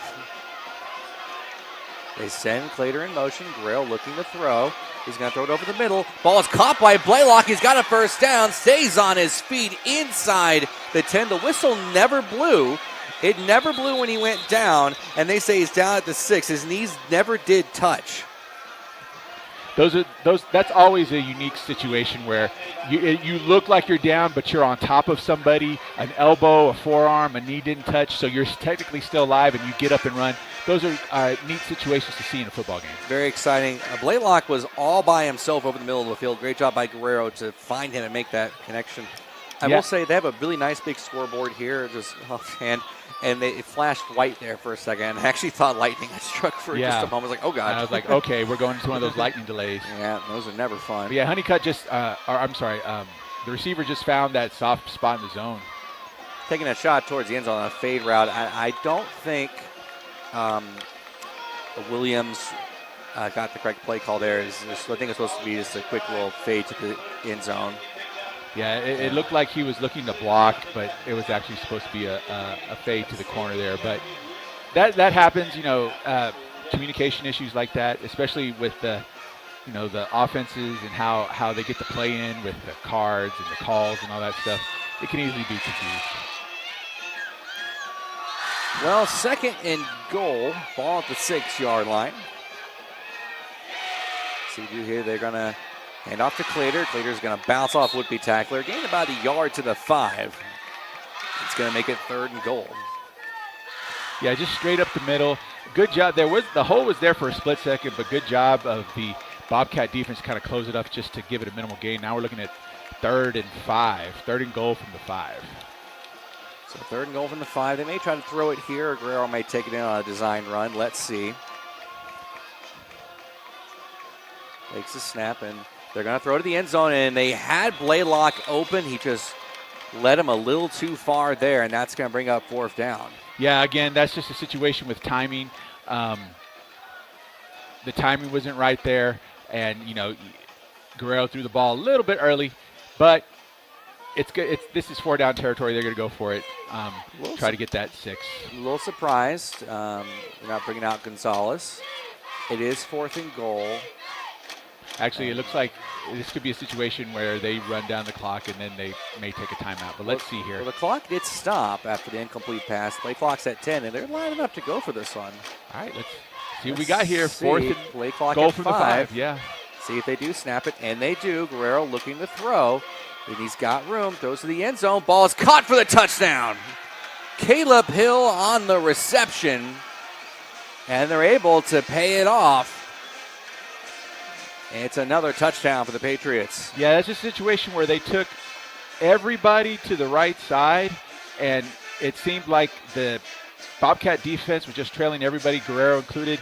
Blaylock was over there in the corner, had a couple steps on his man. Guerrero was able to deliver, and they were able to get 6 more. Second touchdown pass of the night for Guerrero. Gonzalez is up. That kick's almost blocked, but he goes through, keeping his perfect extra point streak alive. I know for some it's kind of a guaranteed points thing, but you never know. It's still pretty cool. I like it. Fun little stat to keep hold on to. So. Just a FYI, it looks like the storms are supposed to come through this area between 9:30 and 10 p.m. So the way the game is going, we should have it concluded by then. But again, if there are any concerned family members listening to the broadcast, you have a child out here, niece, nephew, brother, sister. Not my good time to come get them, maybe. Yeah, exactly. But yeah, it's going to be 8, and again, the forecast says between 9:30 and 10 p.m. But we all know how Texas weather is. It does what it wants. But our goal is to get this game over with so that everyone can be safe, get home safely, and not endure any hardship because of the oncoming storm. But if you're also at home listening to this on Vype Media, we do appreciate that. Choosing just to beat the weather instead.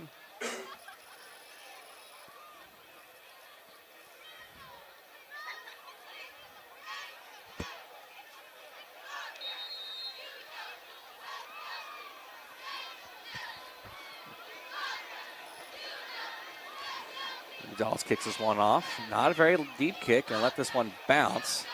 And it's picked up at the 10. Trying to reverse field, pushes down a defender, stays in bounds before being pushed. And that was Samuel Morgan. Let's see where they push him out. Right at the 30-yard line is where they do. Yeah, it looks to be on the 30. Minute 45 left to play here in the third quarter. Patriots look firmly in control so far. They won last year's game by a score of 38-33. And I mentioned this last week, is they only had 5 wins last season, so they already have matched last season's win total. The record for in a season was 9-3. So winning their first playoff game, that was back in 2014. So already an improvement from last season under the new head coach. This one is a handoff to Davion Arthur. He's going to gain 2 yards on the play. Makes it 2nd and 8. Yeah, trying to get that corner, and it looked like he had it there, but again, the closing speed and the way that ECU can play side to sideline, you really have to hit that corner hard. You can't hesitate. If not, they're going to catch up to you, and they're going to make the stop. Ball to 32. It's 2nd down, 8 to go. Arthur in the backfield. Send a man in motion, but they're going to hand this one off to Arthur. Arthur trying to follow his blocks. He's being chased down by Marbury. Marbury makes the initial contact, and then it's Jelani Culpepper comes in, helped finish off the tackle, as Arthur just keeps those legs a churning, but only gains a yard on the play. Yeah, I talked about the Patriots playing sideline to sideline.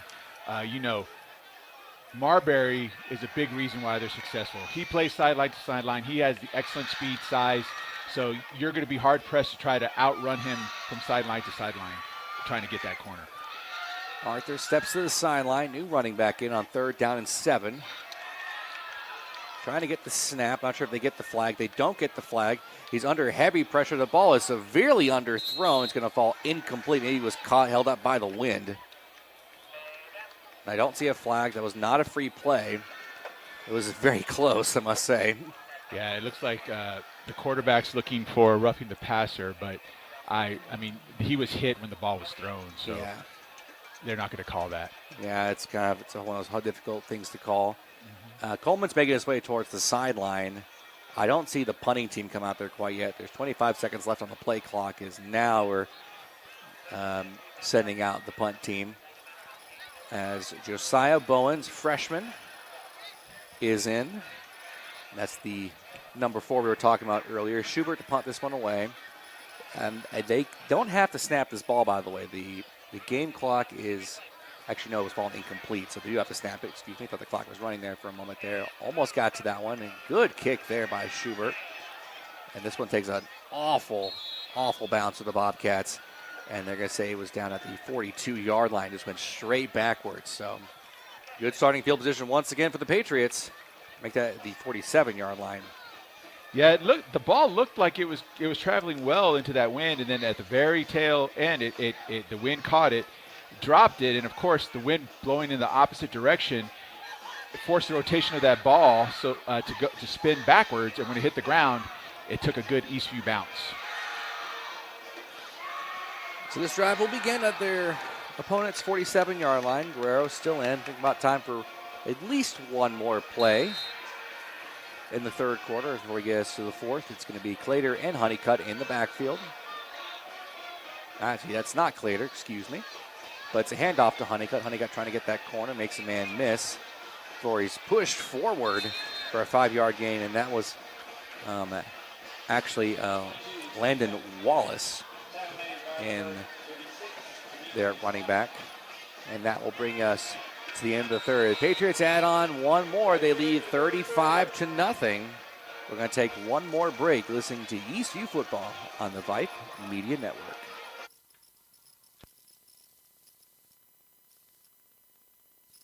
What's the biggest myth about interscholastic performing arts? That you have to be the most talented or experienced to participate. The truth is, anyone can be a part of their school's performing arts. There are countless opportunities for students to participate, from theater, choir, and band to speech and debate. The bottom line, if you want to perform, there's a place for you. This message presented by the NFHS and the UIL.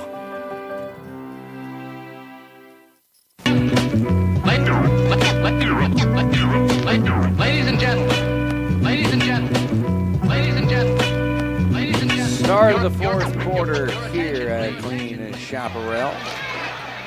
The Patriots leading the Bobcats right now by a score of 35-0. 2nd down, and scoreboard says 7. Looks more like a 5. They're going to hand this one off to Honeycutt. Honeycutt trying to make some up and work. He's just not had a lot of success running the football tonight. Just not been one of the nights for him, but it's going to bring up 3rd down. Yeah, Honeycutt does have some speed and some quickness, but he's best in between the tackles. He's trying to bounce it outside to try to get something on the corner. While, the Patriots offense has been able to pretty much be as successful as they want to be against the Bobcat defense, they still have some athletes on that side of the ball, so they can play sideline to sideline as well at times. So it's making it real hard for Honeycutt to get that corner. Looks like it's going to be 25 Wallace and Honeycutt. They're going to have Honeycutt. This time he's got some room. This time he's got a 1st down. Running down the sideline before he's pushed out. They're going to say he was tackled inbounds, though. Clock continues to roll. Yeah, right there, a receiver was able to come in and chip that end from trying to stretch the defense, which allowed Honeycutt to get that corner. So it's pushed out. They say he was down to 27. Now the clock starts running. It's actually stopped real quick for a second there. Patriots content to kind of just let this play clock run down as much as they can.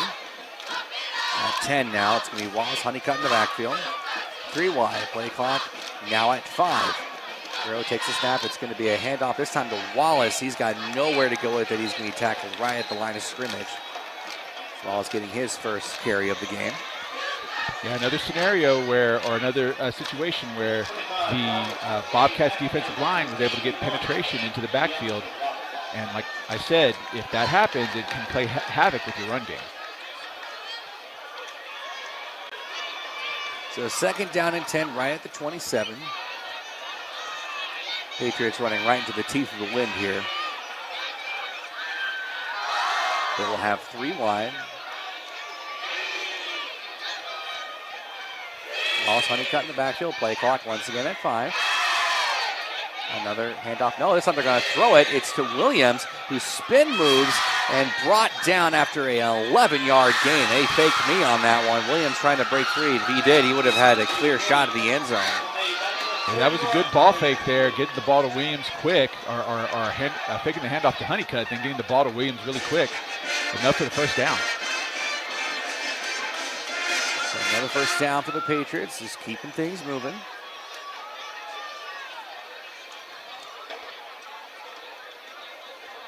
.9:30 left to play in the ball game. Scores 35-0 Eastview over Chaparral. Chaparral Killeen, I should say. This time it's a handoff to Wallace. Wallace makes one man miss, moving the pile, and able to gain around 5 yards, maybe 6 actually, maybe even 7 on first down. Actually, it said 2nd and 10. I thought it was 1st and 10. Good run there by Wallace. A smaller guy, which means he also has a smaller or lower center of gravity, meaning that he can get into those piles, be a little slippery, and gain a few extra yards. Keeps his legs moving. Ball right now at the 11-yard line. It is 2nd down.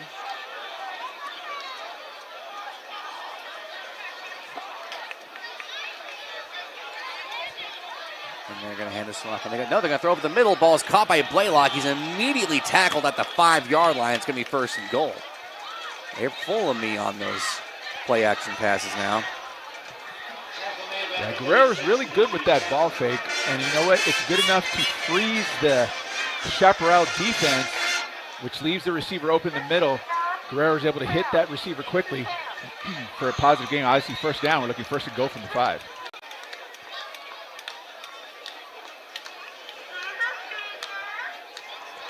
So 1st and goal from the 5, getting a play from the sideline. Clock is under 8 minutes to go now.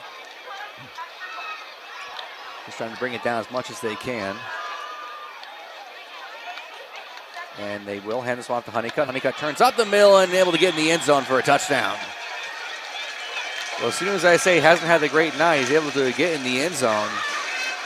And they lead by 41 to nothing. Yeah, it was a design cutback play, a hole opened up in the middle of the line of scrimmage. Honeycutt just ran right through it, put his head down, powered into the end zone for a touchdown.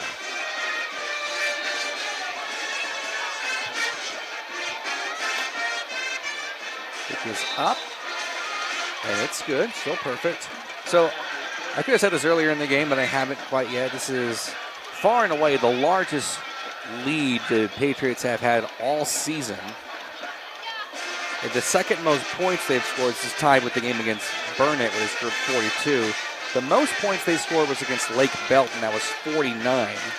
They also scored 42 against Cedar Park, and after they scored 8 against Georgetown last week, this is a welcome game here for the Patriots. Yeah, it's good for them to come back and respond to that. Obviously, you know, Georgetown is a good team. They have a good defense. But I know the Patriots players as well as the coaching staff were not happy with the 8 points that were scored last week. So they came out here and tried to get, try to inflate this, not inflate like to make the other team look bad, but just try to come out and get as many points as you can effectively. Because again, there's 2 district games left. It's important that they go out there, play well, get those wins so they have good playoff seeding. So there's still a lot to play for, and there's still a lot more that can be learned, and this team can get even better. And that's what they're doing out here, trying to perfect everything, not making mistakes, being efficient, executing appropriately so that they'll be ready for their postseason push. Once again, you got to get someone in to hold this one for Gonzalez. Going right into the wind. And once again, not a very deep kick. Fielded at the 30 and a hit immediately. And still trying to turn his feet. I got to give credit to these Bobcat players. They've been taking an absolute beating tonight, but they're staying on their feet more often than not. And sometimes able to bounce off and keep things moving. So got to give a big shout out to these Bobcat players. I mean, this is still a young program, so they're going to take their licks. But eventually, you know, the teams out here in Killeen ISD, all of them have had their moments being competitive in football. If you talk about Ellison, Killeen High School, Harker Heights, Coppers Cove, all of them have made noise in Texas high school football. Again, Chaparral is the newest high school in KISD, so they're going to take their licks here for the next couple seasons or two. But, you know, this is a good, fertile ground for Texas high school football. So I would expect them to be competitive in football in the next 4 to 5 years. Absolutely. Well, first, if not sooner. First and 10 from their own 29-yard line, and Coleman's going to tuck this one in and run. He's got some room, and that's quickly shut out and tackled at the 29. Let's see, that is number 26. That is Gabe Norambanya. It's the first time I got a chance to say his name. I'm thankful I have the phonetic roster here. Gabe Norambanya. That's a fun name to say. Yeah, again, that just shows the speed on this defense. It's going to be really hard to play side to side if you just put your player out there in space. You have to get a chip or something so that your player can get that corner. 3 wide for Coleman. A bad snap. He picks this one up. He's just going to throw this one away. Very wise decision right there. You had a receiver in the area. That snap was on the ground, almost like it was intended for lining up under center. And he wisely just threw that one away. Yeah, that was, you know, obviously it's a net nothing. It's an incomplete pass. But as far as avoiding disaster, that was a great play by Coleman.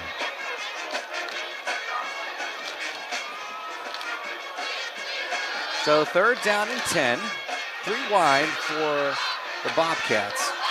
Coleman from the gun. He's looking to throw. He's under pressure. Tries to dump it off on the screen. They're able to get it and trying to get that first down, but brought down from behind once again. They're doing such a good job of bringing him down. And I think that was Gabe Norambanya again on the tackle. Brings it 4th down and 2. And they might just go for this one. And I think they will. Yeah, I mean, at this point of the game, you know, you're down 42-0.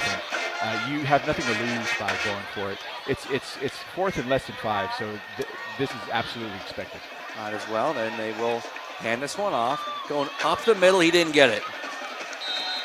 He did not get it. That was Samuel Morgan on the carry, brought down right at the line of scrimmage, and the Patriots are going to take over with 6:13 left. And if they play their cards right, they might be able to run this clock all the way down here. Yeah, they have an opportunity there. I think they may just need to get 2 first downs here. If they can do that, they can pretty much run the game out.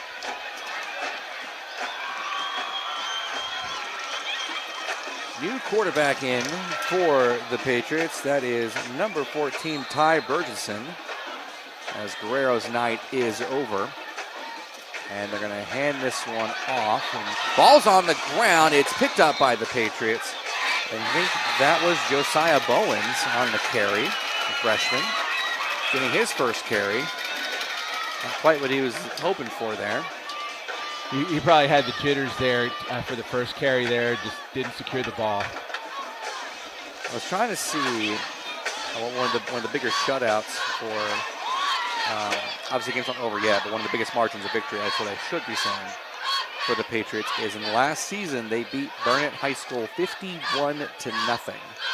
They also beat Elgin a few years ago 47-0. So obviously playing a really good game here. This is a handoff to, looks like Wallace, Landon Wallace. He's going to go backwards as they brought the heat there all the way back to their own the opponent's 48-yard line, 47.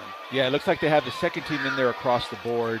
It looks like Chaparral still has their first team defense out there. So yeah, you're going to have success now from a defensive perspective. The defensive line just rushed in the backfield as soon as the ball was snapped. There was nowhere to go. Wallace goes in motion. And Burgess looking to throw, and a defender misses. He's got a first down on the screen. Ball is loose, but able to be recovered by the Patriots. That is Madden Rose on the reception. And actually he'll be short of the first. No? Yeah. I'm sorry. I was looking at that wrong. My mistake. Yeah, I do that all the time. If they're behind the sticks, you think that first stick is the line to get or the line to gain. Yeah. But no, it's now we're looking at 4th and about 7. So 4th down and 7. They're going to keep the offense out there. Clock's under 4 minutes, 30 seconds. And just in that no man's land. I feel like I try to play coffin corner, but I'm not sure how useful that will really be in this situation. They send Wallace in motion. Burgesson looking to throw. He's going to take a shot downfield. Ball's caught by Rose for a first down. That time he's got it. Madden Rose out to the 15-yard line. Tremendous catch right there by Rose. And it keeps the chains moving. Let's see if Eastview opts to just let the play clock run and just do a couple of dives up the middle just to let this clock run down and again, get out of here before the storms get here. Currently 8:15. I think we're going to get out of here right before the storm hits. See, I still got a trek to get home, though, for me. But we still got some football left to be played. 3:30 now. They will hand this one off to Bowens. Bowens going up the middle and churns his feet for a 7-yard, maybe 8-yard gain.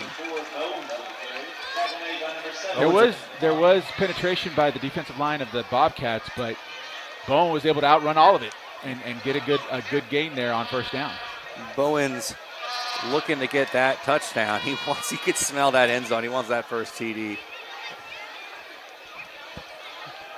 See, getting the play from the sideline. We're under 3 minutes left to go here.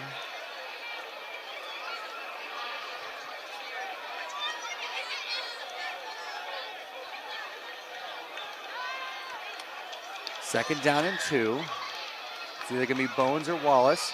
It's not going to be either one of them. It's going to be Burgesson. Burgesson trying to get the corner, gets a block and into the end zone for Ty Burgesson. He gets in on the fun. And the Patriots extend their lead. They keep piling it on. It's now 48-0. And that's all you can ask for. I mean, you don't want. I know we see a lot of teams. They'll take a knee at the goal line. Personally, if I was the opposing team, I would take offense to that. You know, play your offense, play what you would typically play as far as your play calls in this situation. If you get in the end zone, you get in the end zone. That's just football. So good play there by the quarterback for the Patriots. Gonzalez, a bit of a high snap, hoping able to get it down his hill. And it's good. It's now 49-0. They have matched their highest point total for the season, matching the game they had against Lake Belton, which they won 49-36. There has been a tremendous showing here by this Patriots team. They only had the one touchdown in the third quarter. They've scored 2 here so far. 2:37 left to play. As they will improve to 6-2 on their season, already eclipsing their win total from last season when they had their 5-5. They will improve to 4-1 in district play. So things are looking good. Rouse is next week, as obviously we look ahead. That game will be there on Vype Media. It'll be the last home game on Halloween night, so they're going to be handing out candy trick-or-treaters. So you can just tune in to us, and we'll bring you the action. So I can get some updates on league. Right now, Cedar Park is beating Lake Belton 42-21. This is all according to Max Prep, so obviously take it with a bit of a grain of salt. Rouse is beating Leander 31-14. As Gonzalez kicks this one off. And this time they're going to call for a fair catch. It's almost dropped by Jalen Moultrie. And the Georgetown Eagles are beating Glenn 44-14.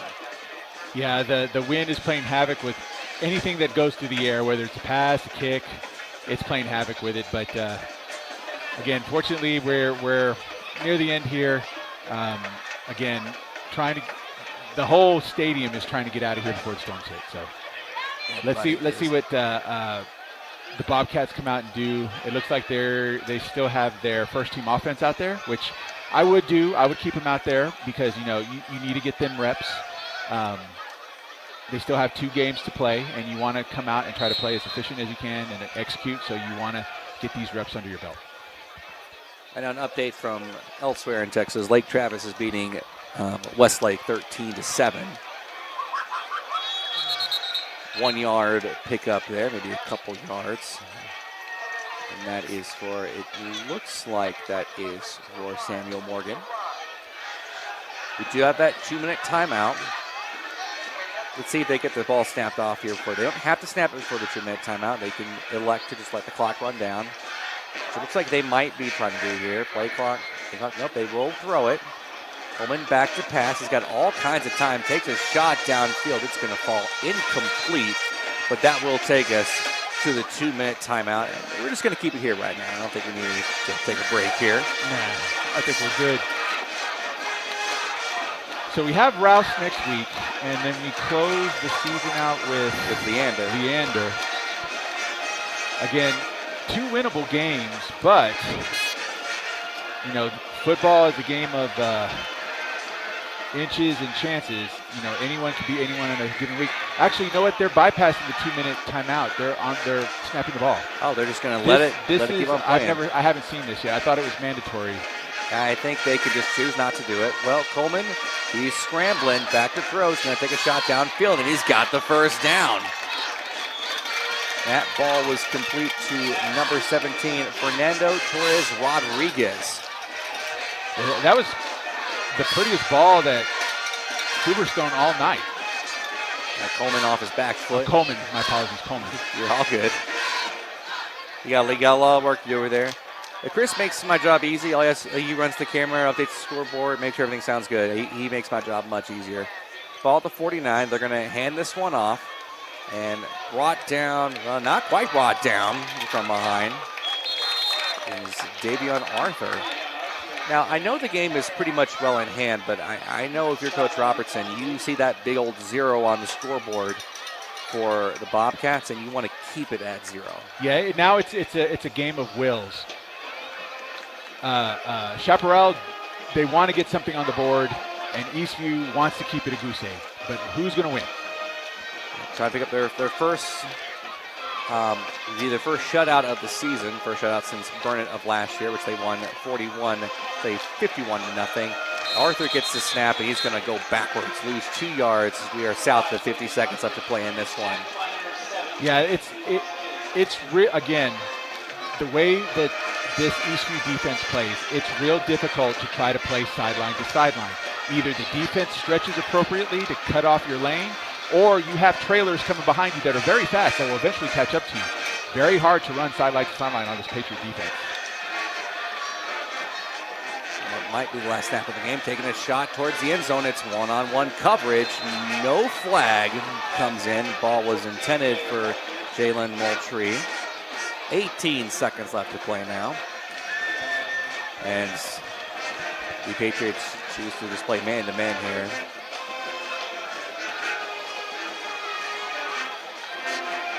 Yeah, I think now I would. I don't think they're going to call this, but I would play something in the prevent to just make sure you save the shutout. Another shot towards the end zone. They're just taking deep shots right now. They can run one more play. It's 4th down and 11.